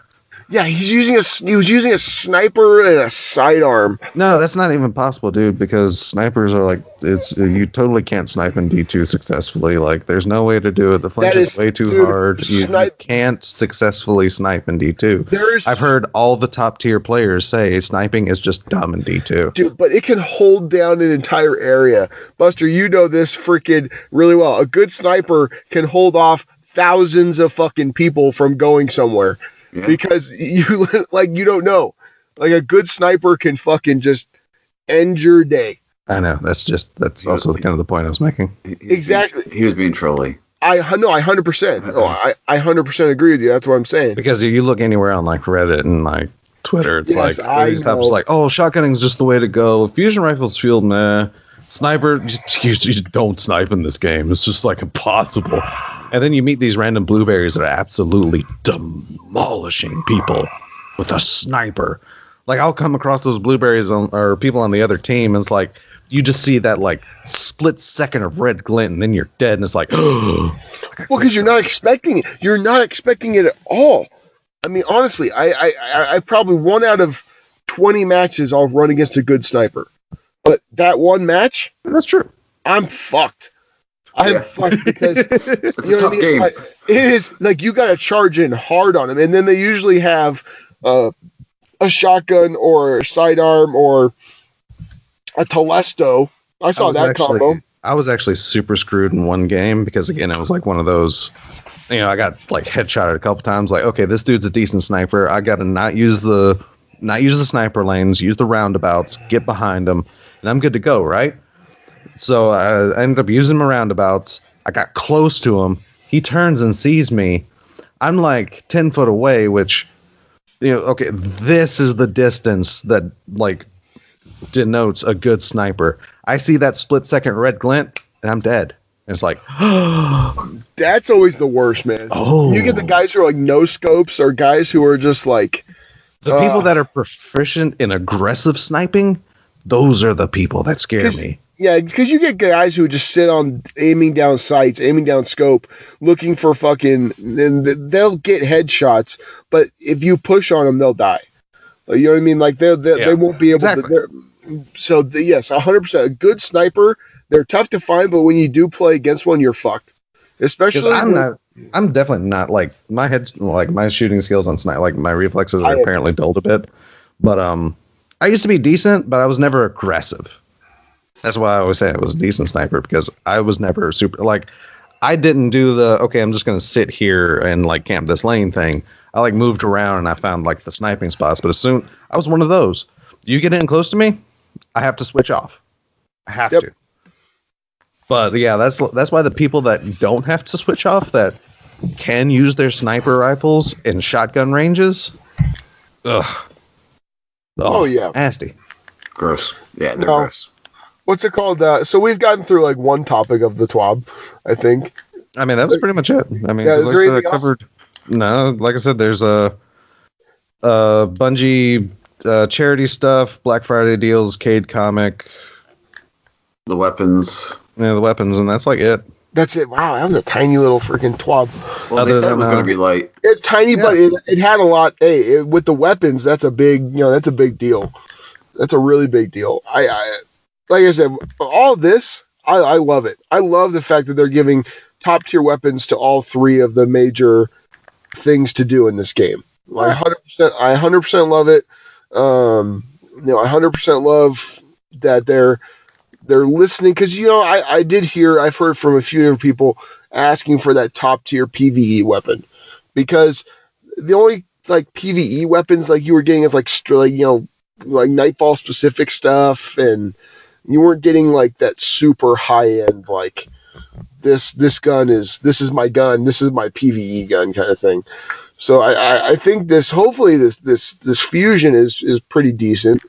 I honestly I don't see any of these weapons being too bad, but that's also the breakneck being a precision, so that's a 450. That's basically your staple. And then, like I said, mountaintop is a single shot. The loaded question is high impact, which I believe is the hardest hitting fusions for high impact, because that's like aggressive. That's like Aerontil, right? Aerontil is high impact. Let me see. Let me see this information. All right. High impact is indeed Aerontil, and yes, it is like the hardest. So Shock and Awe, Wizened Rebuke, Aerontil, Conjecture, Athala. Yeah, those things are beasts, man.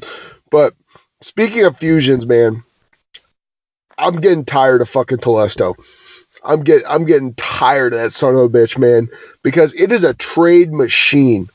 It is a trade. If you want to rush in, I had actually a guy come in and wipe both me and Aaron out because we were standing next to each other, like coming around a corner, and he just jumped out of the sky, sprayed us with fucking Telesto, was able to wipe both of us out, no problem.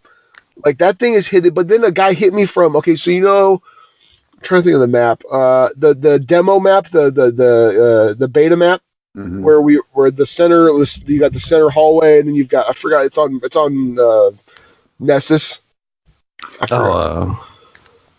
Crap. You know what I'm talking about. Yeah. Though. Yeah. With the center B location, that's the raised platform. Yeah. So he was on almost the other side of that fucking map, and I was literally probably 10 feet short of the door, like the middle doorway, and he hit me from his end with Telesto, fucking explode dead from like that range, like from pulse rifle range. It was just ridiculous, man. I think it needs to go. I'm going to credit Mercules. I'm going to credit Mercules with saying this. It needs to go to a five bolt kill, not 4 bolt. That's it. That's the only thing. I'd go a step further than that and actually make it like it was in D1. Make it a 6 bolt kill like other rapid fires. Because it's still so fucking strong.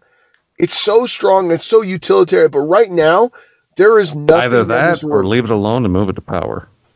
That's another thing. But I don't want it to get like where people don't use it anymore. I don't think if it goes to a 5, I just don't want. Because you're going to have some projectile spread at a range. If it goes to a 5 or a 6, it's still viable. It's just not dumb. It's a little dumb. It's a little dumb, man. I'm just like I said, it's 4 bolts, and there's no other fusion rifle in existence right now. It's like even the high impacts, thanks to the changes to special, are 5 bolts instead of 4. See, that's what I'm saying. And it has the best range of any fusion. It theoretically has no range. Yeah, that's what I'm saying. It just has no range. It just keeps going. Like, you could just...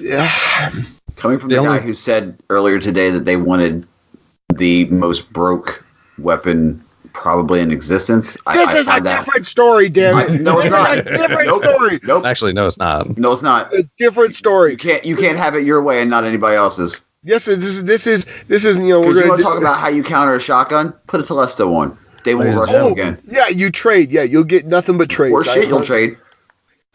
No. Well, against a good shotgun player, you'll trade. But that's another story. Ground against a good shotgun player. That's or you jump at him from the sky. People have a tough time shooting things that are up in the air. But all I'm saying is it needs some loving. Not loving, but it needs a little bit of just a little bit of something. You know what I mean? Make it so that the projectiles spread out a little bit more. Just do something with it because it's just a little too. So what are you going to do when they make it a 6 bolt or a 5 bolt and it still wipes the shit out of you? You're going to say make it a 7 or an 8? No. Yes, no. Exactly. I want to actually, because here's the thing: if it still performs functionally well at 6 or 7 bolts, because that's because most rapid fires are 7 bolts. So if they make it a 6 and make it like a good rapid fire and it still wrecks, fine, it's whatever. That's fair. But right now it's a 4. It's a buster. It's a 4 fucking bolt kill with I'm well aware what it is. With stupid range. Like Des said, it's like unlimited Also, range. Buster is the biggest proponent of Telesto when it's busted. I know he is. I used it in year 1. I loved it in year 1. No. I know. I'm saying the too. biggest. I'm saying the biggest proponent. You weren't saying crap about Telesto until everyone's like, "Oh, it's busted." It's like, it's fine, whatever. Shut up. Yeah, who cares? And that's Buster's argument. Yeah, it's fine. Shut up. Pretty much. You're like, shut up. I love it. Leave me alone.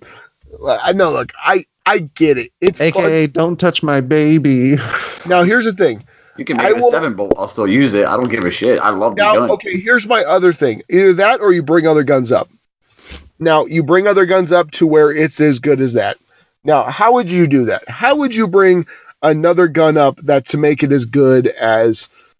Actually, to be honest, I think the special damage nerf, I get a lot of it, like shotguns, because even with that special damage nerf, shotguns are still good at close to their old ranges. But fusions just feel so bad since that nerf. Like, they got hit main ingredients basura. Like, it is bad, man. It is like I used to main ingredient. I mean, no pun intended. Like, not trying to. But if you have liquid coils, it's still a 5-bolt and a fast charge time 5-bolt at that. Yeah, you're right. It is, but it's still basically main ingredient and the Emperor's Envoy is still like basically the Saladin's Vigil of fusion rifles. It's just the fact that that's not that good right now, because Saladin's Vigil was possible to become a 4-bolt, even though it was like a 5-bolt skill. Sally V was so fucking good. I mean, main ingredient is still that, because like I said, it's like you put liquid coils on it, it becomes a 780 charge time, and it kills them 5 bolts instead of 6. Which, sure, that's what, because the fastest 5-bolt that kills is Aerontel with accelerated coils at 820. And if I'm not mistaken, these charge times are actually now like in milliseconds. I can't confirm that. Merc can. But, so yeah, that's still like 780 and 820 isn't that far apart, but I mean, that's still a difference. Yeah, I get it. My thing is... If it kills you get mad about it? No, that what your thing is? No, that is not what my thing is. It seems like that's what your thing is. No, that is not what my thing is. My thing is that if I feel like it's a no skill fucking weapon, I'm just being real. Like, Buster, you're skilled, people are skilled with it, but there's people who are not skilled with it, who just run in and able to just pull pop rocks and able to get a trade when they shouldn't really be able to get a trade.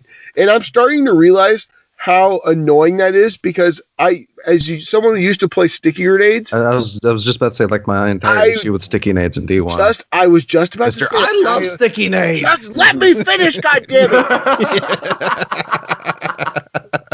Let me finish, goddammit. I'm starting to realize how annoying that is when you make a play and you fucking get it, you go in, you get the kill, and then you've got fucking pop rocks on your chest and you're dead. Or the same thing with a fusion grenade. I can see how people would get really annoyed with me, where they made this great play, push in with a shotgun, they got it, and they've got a fucking fusion grenade on their head. Like, I get where the salt comes from. Still not saying I didn't love it. I still I would welcome it back with open arms, because then that'd be a good that'd be a counter to goddamn Telesto.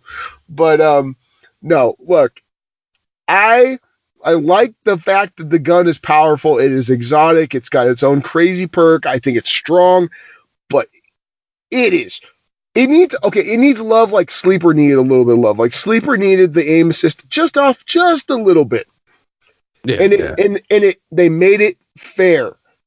Like, that gun is that was one of the best executed nerfs, if you want to call it, that Bungie has ever done. Adjustment. In my opinion. But yeah, I mean, it's definitely, it's like, I definitely concur with that one, because, Sleeper is still strong, but it's not nearly as dumb as it used to be. You used to be able to aim at someone's fucking hand and hit him in the chest. Mm-hmm. You know what I mean? Like, Yeah, Queensbreaker is fucking. That's a sleep. People Oh my God, sleeping that's on that gun, dude. No, they're not. Trust me. Play enough Gambit. No, they're not. Okay, I'm not playing any Gambit right now. I'm not playing any Gambit right now, so I get it. Now, which scope do you use for sleeper? I mean, sorry, not sleeper for Queensbreaker. I think combat, the fast charge time, because the fast charge, yeah. No matter what, it's like I don't think it requires a headshot no matter which scope you use. So use the faster one. Yep. Up in your face. The short range. Yeah, it's short range. Yeah, it's. Gross. It's. Yeah. No, because me and Aaron played a 1v1, and we had Queensbreakers because she just got it. And I told her, I go, okay, she goes, I said, just pick a scope and I'll pick the opposite scope. So she picks the long range scope, and I was getting the quick scope, and I was just murdering her. Yeah. And she was so pissed. She's like, why are you going so much faster? I go, yeah, because you have the opposite one. Switch it around. So we switched it around, and dude, I couldn't get a shot off. Yeah. It was so bad. Its charge time is super, super fast with the. It surprises you how fast it is. It is. And like you pull the trigger and it goes. It's like a 1 second delay. Oh, that's the noise you make when the first time you pull it. Oh, okay. No, yeah, that's what happened. Like I shot it off into the fucking sky because I was up in the air and I was aiming above someone's head and I was gonna bring it down onto him and I fucking shot it straight into the air. I was with Queensbreaker, I actually had that Plan C issue. Because every once in a while, because back when D1, when I was getting decent with fusion rifles, I started to use them a lot. Thanks in part to me getting a Saladin's Vigil and actually saying, "Oh, hey, this thing's pretty good." But so I started using like Plan C and stuff, and I had just started to learn to basically track your opponent, lead them a little bit so the bolts hit. But then I'd put on Plan C and you get that quick shot and I'm still leading the opponent and I go to fire and my bolts just disperse into nothing because Plan C immediately fires after drawing it. So I'm just I had the issue with Queensbreaker, get a headshot on one person. It's like, oh, cool. Start moving the aim over and going ahead and pulling the trigger and then just automatic. It's like, nope. Oh, all right. Okay. Got a little premature there. Yeah, that was the joke I was going to make. I was like, exactly. No, don't want to say it. Do want to say it, but I'm going to say it because I'm that guy. We're 12 mentally. It's fine. Yeah. Oh God. Do you have a problem with your fusion rifle going off early? If that's what we Galanor. That's what we need to come up with. That we need to come up with this. That's going to be our sponsor for the show. Bads has Cosmodro vodka. We have we'll have some kind of No, I don't want that tied to our name. Nope. I don't want premature fusion rifles. Premature fusion rifle. I mean, hey, shit. No. Premature Linears. Yeah. Oh man, I don't know about that. I don't know. I think it might be a good idea. But that being said, if you do write up a good enough ad and send it to @therngcast@gmail.com, we'll consider reading it. I will. Hey, folks, if you send it and I get my hands on it, I'll probably read it. I'm just saying. Hey, Dad's really good to say he doesn't have the password for the email. I was saying,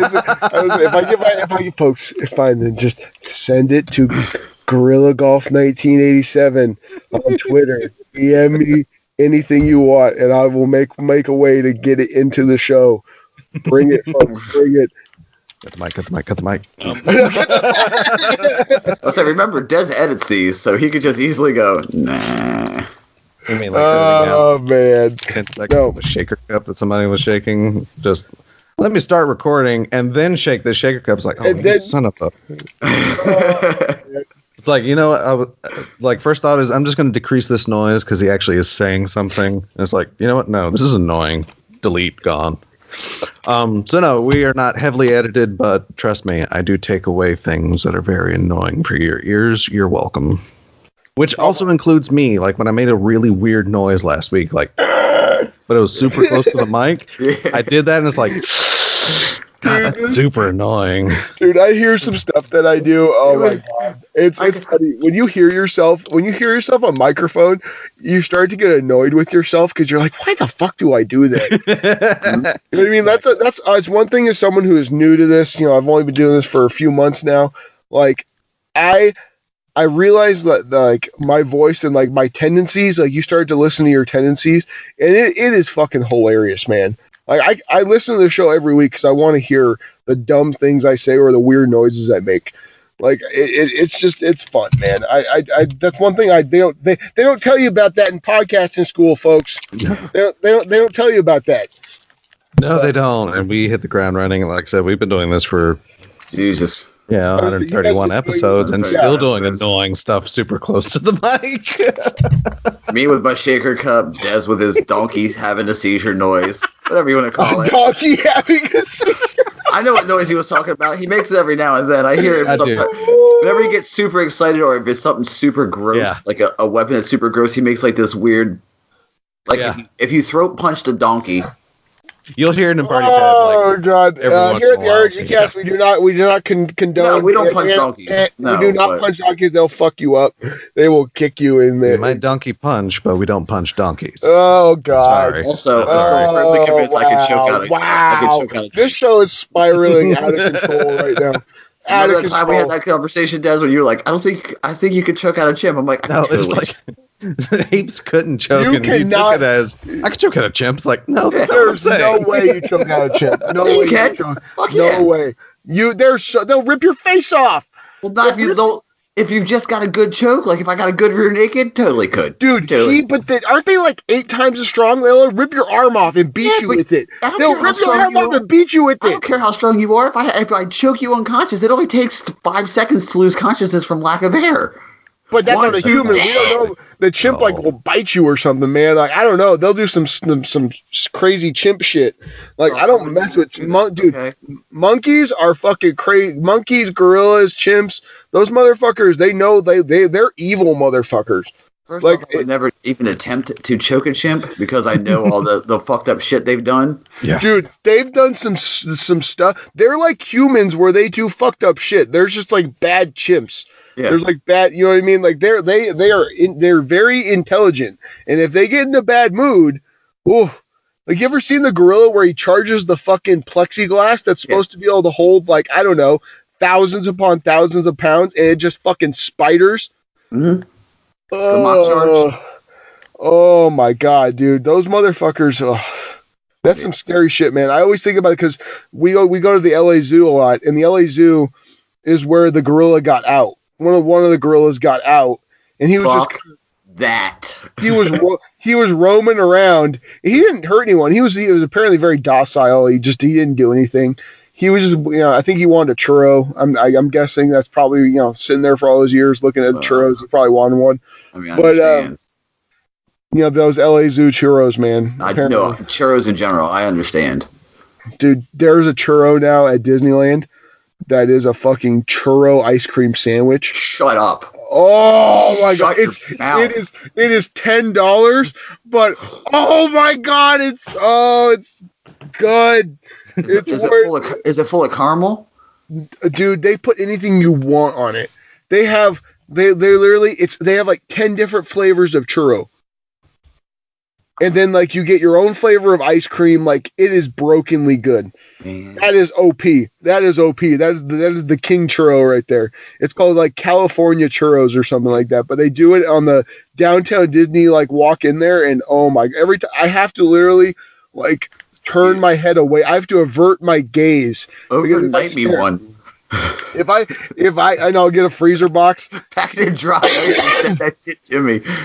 Oh God, I'm a sucker for a churro, man. That's why that's like all the money we spend at Disneyland. For how many times we go to Disneyland, man, we we go to Disneyland about 40, 50 times a year. It is you're there, so it makes sense. Yeah, dude. And it's when it comes to like the way how much shit costs now, like everyone thinks, Disneyland's expensive. With the amount of time I go, it costs me about $5 a trip. You know what I mean? And I don't know where anyone else goes to do it, but when you have your passes, and guess what? We don't go anywhere else. We don't get to do anything else. We go to Disneyland, and that's like our safe fun spot, man. But goddamn, trying to get into that place is like trying to get into the airport now. It is definitely crazy. There's my Disneyland churro rant. Yeah. To take it back to, I have a quick question to take this back to Thanksgiving or holiday dinners. I am a fan of cranberry sauce. Oh yeah. Uh-huh. Okay, so you guys also land on the side of the cranberry sauce fans. Well, I don't like cranberry sauce personally. But. Okay. I love cranberry sauce. Yeah, I do too. Homemade or canned, or does it not matter? It does not matter. Same. I don't care. I like it either way. Yeah. Okay. So we're in agreement. My girlfriend, like, it's her brother and I are the only ones that like cranberry sauce, and it was just hilarious because he was like we were just sitting down, and he was like, "Yo, where the fuck's the cranberry sauce?" And I'm like, "Right? I was gonna say something, but that would be wrong." And he was like, "Nah, fuck this." He got up off the table, away from the table, and opened the can and brought it out, and it was sliced up. And I'm like, "Yo, that's just so good." I'm like, "Just toss it over here, bro. This is what we're gonna do." I just had to ask that question because I find it's a very divisive food for holiday meals. Oh, my wife hates it. Really? Wife fucking hates it. She's like, "Yeah, you take it all. You can have it." Yeah, my wife loves it. For sure. But yeah, no. Okay. Well, everybody. Of course, we have to be the cast that talks about food every once in a blue moon. So, brother, I could talk about food fucking every episode. Well, I mean, we do actually talk about food every episode, I think. Like, honestly, like I said, I've made no bones about it, dude. I am a like 260-pound man. I am freaking. I eat my fair share of food. You just went on a 20-minute rant about a churro ice cream sandwich, which does sound delicious, by the way. Dude, I'm just letting you know, and it's big. Like, I'm talking like this thing's the size of like a big fucking hamburger. Like, big. It is. I'll take next time at Disneyland. When I walk by, I'll take a picture just to make you sad. All right, sound right. Good? That makes sense. Okay. No, but what's it called? All right. Well, what's the next topic, fellas? What do you want to go into? I mean, we kind of just randomed it up already. So, do we have any? I did. We had one question. We have one question from. Let's see. Hold on one second. Let me look it up real quick.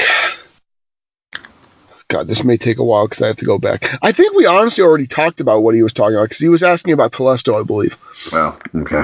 So I know there was one that was. Of course, I can't find it. Yeah, I would say trying to find that thing is good luck. Okay, here we go. Should Telesto be a heavy?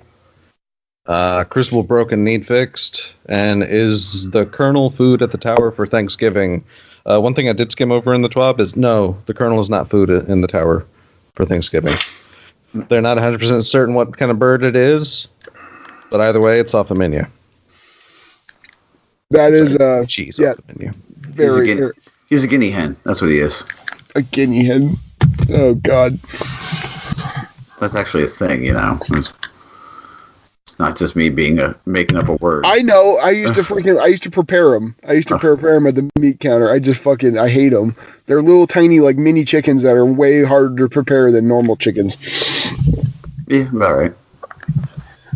All right. So look, I think Crucible's in a great spot right now, except for Telesto. I mean, it can use some tweaks here and yonder, but. Again, a lot of the issues in the Crucible, like, shotguns being rampant, isn't necessarily the fault with shotguns, but just, I mean, our maps are smaller than most D1 maps were. I mean, personally, I kind of like it because I don't think they're super, super crowded, but it does promote close quarters, play, like shotguns, so. The maps are perfect on 4v4. 6v6 is where you start. Like I said earlier, it's just where I get that crowded feeling. Like, I feel like every time I make like a kill, like I make a play on like a 1v1, I'm getting shot from behind, guaranteed, by some random coming up. Also from the guy who yelled chaos. I know, right? Embrace the chaos. About 20, 30 minutes ago, didn't you yell embrace the chaos? Didn't you want all kinds of stuff back? I mean, No, not all kinds of stuff. Don't use my words against me. Not all kinds of stuff, all right? Not all kinds. I don't want, like, honestly, I don't want a Gallahorn weapon type back. I don't want it. I don't want to have it. Yeah. No, it's not, because you've got other weapons to use now. Honestly, I really think there's a lot of weapons. No, that's what I'm saying, though, because everyone talks about the Gallahorn that's required for, like, raid completion, but at the same time, what's required for a raid right now? I would say Aikilos is more important than do you have your Aikilos? Oh, do you have your Whisper? Oh, do you have your Sleeper? It's like, there's still, like, these, like, required... There are best DPS weapons and there are boss burners. But there will always be that. But then Gallahorn was so fucking good for everything. Like for raid encounters, for just normal PvE encounters. It would have been broken for Gambit. Could you imagine Gallahorn and Gambit? Could you imagine that? It's already, like I said, it's boss burner. And we already have like really good, efficient boss burners. Because what was part of like the boss burner loadout in D1? Fatebringer, Black Hammer, yep, Gallahorn. And we've technically got, sure, it occupies the same space as a rocket launcher, but we have boss burners and we have efficient boss burners, considering Whisper of the Worm is Black Hammer Reborn. Yeah. It's not nerfed Spindle that, oh, no, we're just going to bring in your ammo from reserves that we don't have infinite ammo. They're like, you know what, here's your infinite ammo again. Yeah. So long as you hit your headshot. Yeah, I would say you got to hit your headshots. It's definitely a reward weapon there. Definitely reward you for good shots. But look, there's certain things that I don't think should be back from D1. There's just a few things, but I don't... You want the broken ones. I don't think with this system that you're going to have rampant broken guns like you did in D1. But here's also the thing, because again, Icebreaker wasn't super popular until the ammo economy changed. Yeah. And honestly, so what's good for the system now, like for some weapons, may not be. Like I said, Bungie shot themselves in the foot when they introduced Invective and Icebreaker. They were fun, exotic, sure. But once, Special became so super rare, they became the things to use. And see, my thing is, okay, the way you combat a sniper like that is make it have, well, to be honest with you, it already has really terrible optics. The Icebreaker optics are big and slow. Like and make it even slower. Like if you want to really take it out of a PvP player's hand, make it really slow. If you make it really slow, they're not going to use it because they'll lose their shots. They'll lose shots against like scouts and long range pulses and stuff because they won't be able to get their shots on enough if they can't move the sight fast enough. At least that's my opinion. I just think that if you were to make it to where it is a strong PvE weapon again, like a fun PvE weapon, but a PvP, like, you got to find that balance. I'm not I'm not a designer. I don't know how you find that balance, but, goddamn it, find it. Make it fair. I just want it to be where everything is on an even playing field. That's all I care about. Make it on even playing field with all the weapons coming in. And with the system they have, it's not like D1 where you bring a weapon in and it's broken and it ruins a crucible and they have to nerf the entire fucking thing. They can go in, and they've proven that they can go in and pinpoint, dissect a weapon, take out what's wrong with it, adjust here, adjust there, and let it back in. And then it's fine. You know what I mean? They've proven that with Sleeper, at least in my eyes. They can do it with Sleeper, they can do it with everything else. But so also, if they make it a good PvE weapon, how would it compete with Whisper? Like, what would be its point with explosive shots, and Whisper's good, no doubt about it. But as far as if using it, because I use not Telesto. God, I got Telesto on the brain right now. I think someone just had a Freudian slip. I use Icebreaker when to clear ads and stuff like that, because I don't know, this is I feel like I'm going to run out of ammo, so let me use the thing that always comes back, take out a bunch of ads from afar, then go into a boss, and I'm probably going to use my heavy to take out the boss. A heavy and a super to take out the boss. That's what I'm going for. Yeah, while using an exotic sniper rifle in your special, what good plus boss you could also, burning heavy do you have? Well, you could use rocket launcher, cluster bombs. Yeah, but that damage is iffy at best. I mean, yes, they're usually the best option, but that's their biggest drawback is inconsistent damage. The reason why it works well against Riven and against like Primeval Servitors is because they're freaking ginormous and like spherical. I get it. I get it. And see, folks, you hear us talking right now. This is what it's like for a game designer to try to figure out what the fuck to do with a weapon. By the way, like this is a small microcosm of that. That's why it's so difficult. Like people, like when they tell people to fix their game, like realize what you have to do. Like it's the butterfly effect, folks. If you fix something and you make something good, or you make something, that's why Bungie nerfs so many things. I'm coming to realize that they nerf so many things because they didn't know how to fix something without causing another ripple and another thing to be broken. Because, like you said, they changed the special ammo economy, the rise of the sidearm, invective, icebreaker.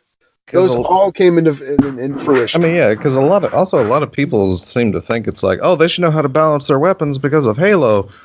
But Halo didn't have the options. Like a weapon was Halo had static weapons. Yeah. Halo had static weapons. You pick up one battle rifle, it's the same exact battle rifle that someone else is using. So yeah, they could balance that. Sure, but when you're trying to balance entire weapon categories depending upon, well, if it has this perk, then this nerf won't work, and if it has this, then this won't work. But if it doesn't have this, it becomes absolute garbage. I mean, there's so many layers of things to try and keep a weapon relevant. Because if you take too much off, no one's going to use it. If you make it too strong, everyone's going to use it. Now there was an argument, I did hear this. Now like anyone will tell you, if you want to know the meta for weapons, at least as far as comp sweat meta, you can find it. And that's, like I said, it's primarily right now it's Dustrock Blues, Trust, and a Wardcliff Coil. That's the primary comp sweat loadout right now. Everyone's using that shit. I would say 50 to 60% of my matches, I'm going against that kind of stuff all the time.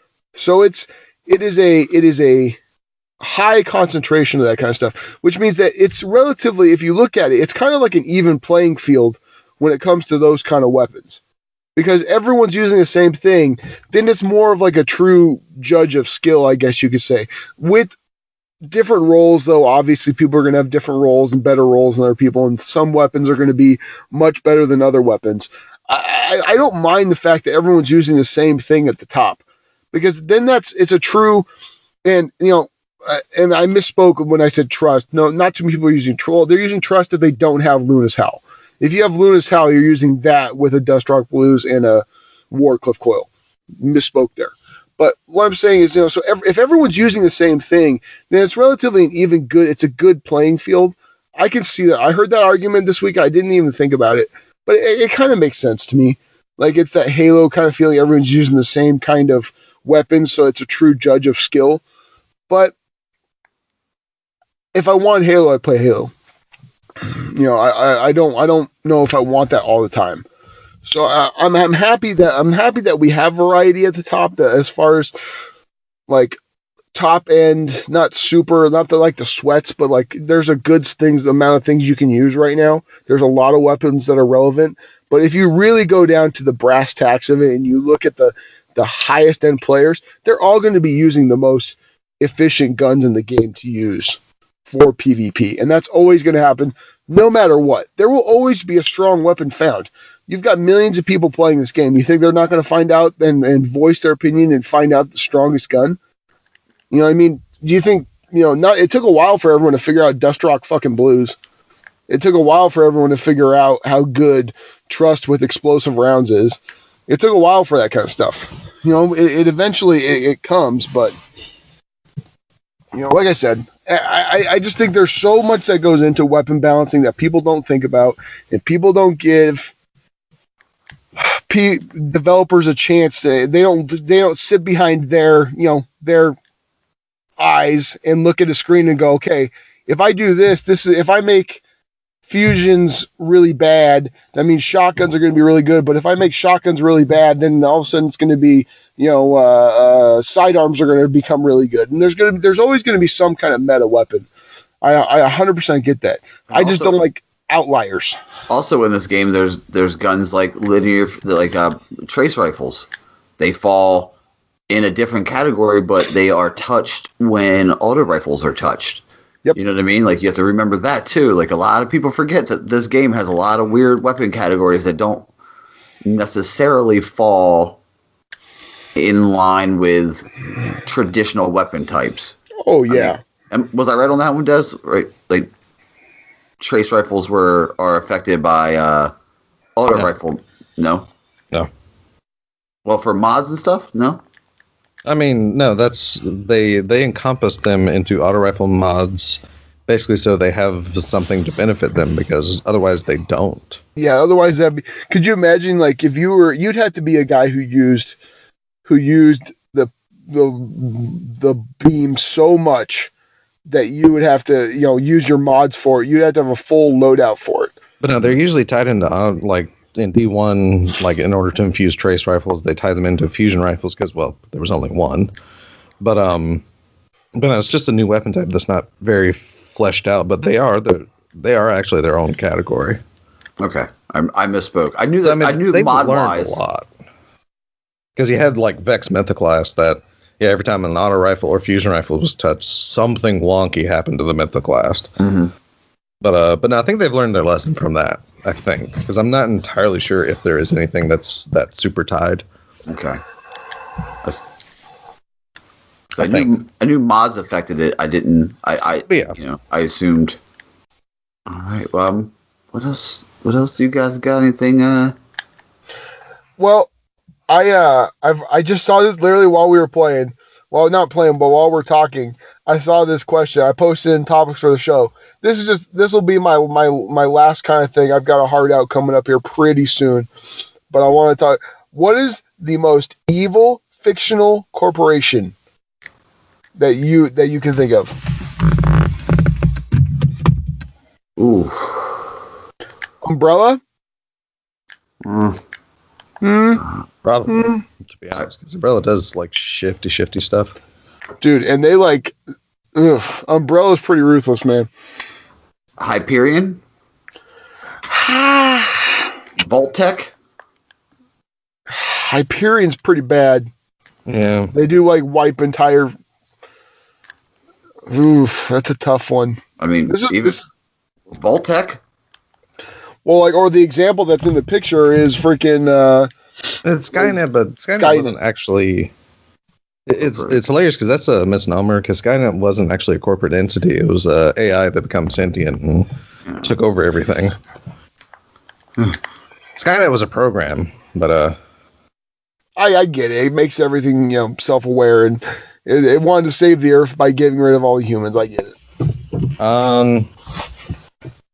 I mean, you see, that's the thing, because there's so few corporations. Because, okay, Hyperion, yeah, they're evil, but at the same time, they're just really greedy. I mean, their entire, the entirety of people that lived on Hyperion space was just a greed culture. So I wouldn't necessarily... Like I said, in my opinion, Umbrella's worse, because, I mean, they're making biological weapons, just kind of because... willy-nilly. And then, you have people like Vault-Tec, which Vault-Tec isn't necessarily evil. They're a huge gray area, in my opinion. Mm-hmm. Because they're, the entirety of why Vault-Tec is evil is because, they built the vaults to be nuclear bomb shelters. At least some of them. Other vaults were built to be social experiments and because those that don't know the lore, Fallout, the shadow government that ran things, yes, the shadow government, basically Illuminati, was in with Vault Tech to create the social experiments to see how humans could survive and adapt and how they would react to specific situations. So there were many vaults that were social experiments, like what if there's a vault with 999 women and 1 man? What's going to happen? What happens when a vault doesn't open up properly and the water chip goes bad? Dehydration is what's going to happen. Well, that was actually the plot of Fallout 1. Yeah, you're the only man, right? No, the water chip went bad. So they send you out to go find a replacement, but because you went outside of the vault, they can't let you back in. So that's the result of that experiment, is pretty much the first part of Fallout 1. Interesting. And then you had Fallout 4, which that vault was actually a test to see the resilient and how people would survive, or if they could survive, like long-term cryogenic stasis. Okay, Des, here's one. How about Zerka Corporation? How big? Do you know Zerka Corporation? Not offhand. Okay, Star Wars Knights of the Old Republic. It's a big. I didn't know if it's in the expanded universe. I was going to ask you if it's in the expanded universe, because I don't know if it is or not. It's definitely considered expanded. Yeah, Knights of the Old. I mean, that's the sad thing, is like everything from before Disney is like expanded essentially, and not Legacy, which sadly includes like a lot of the Old Republic stuff, even though a lot of that was really good story. Dude, the Old Republic is such anymore. One of my favorite games of all time. All right, fellas. Well, I'm hitting that hard out right now, so I don't know if you guys want to continue, but I've got to get out of here. No, I think we're good time wise. Des, what you think? We covered everything. I mean, we covered quite a good bit. Yeah, Des and I could always shoot the shit, but go ahead, Double G, tell everybody where they can find you. This is Gorilla Golf. You can find me on Twitter at Gorilla Golf 1987. At me, give me those questions, interact with me. I will respond. I promise. Remember, sneak me that stuff. Maybe it gets in the show. I don't know. No, I'm joking. Honestly, guys, get at me in the Discord. In the RNGCast Discord. Get your butt in here. Let's have some fun. Other than that, find me on PSN, Gorilla Golf. Guys, Des, where can we find you? You can find me, as always, on Twitter at DES_Raven. Loving those interactions and such. Whenever I'll tweet out like random crap. Super rarely. I'm not like super tied to social media like some people. But yeah. And I'm Buster Knuckle. You can find me on Twitter at BusterKnuckle13, where I am super tied to Twitter. You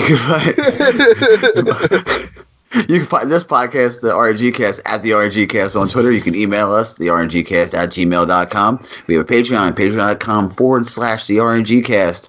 One of these days, we'll get together. One of these years, we'll get together. One of these times, we'll do a commentary for a movie, probably the Bleach movie, which I still haven't seen because I'm holding off for you fellas. But anyway, that being said, same with me. This is episode 131 of the wow. I only knew it because Des said it earlier, and I wrote it down. Don't give me credit for it. This is episode 131 of the RNG Cast. We're out. Later, man.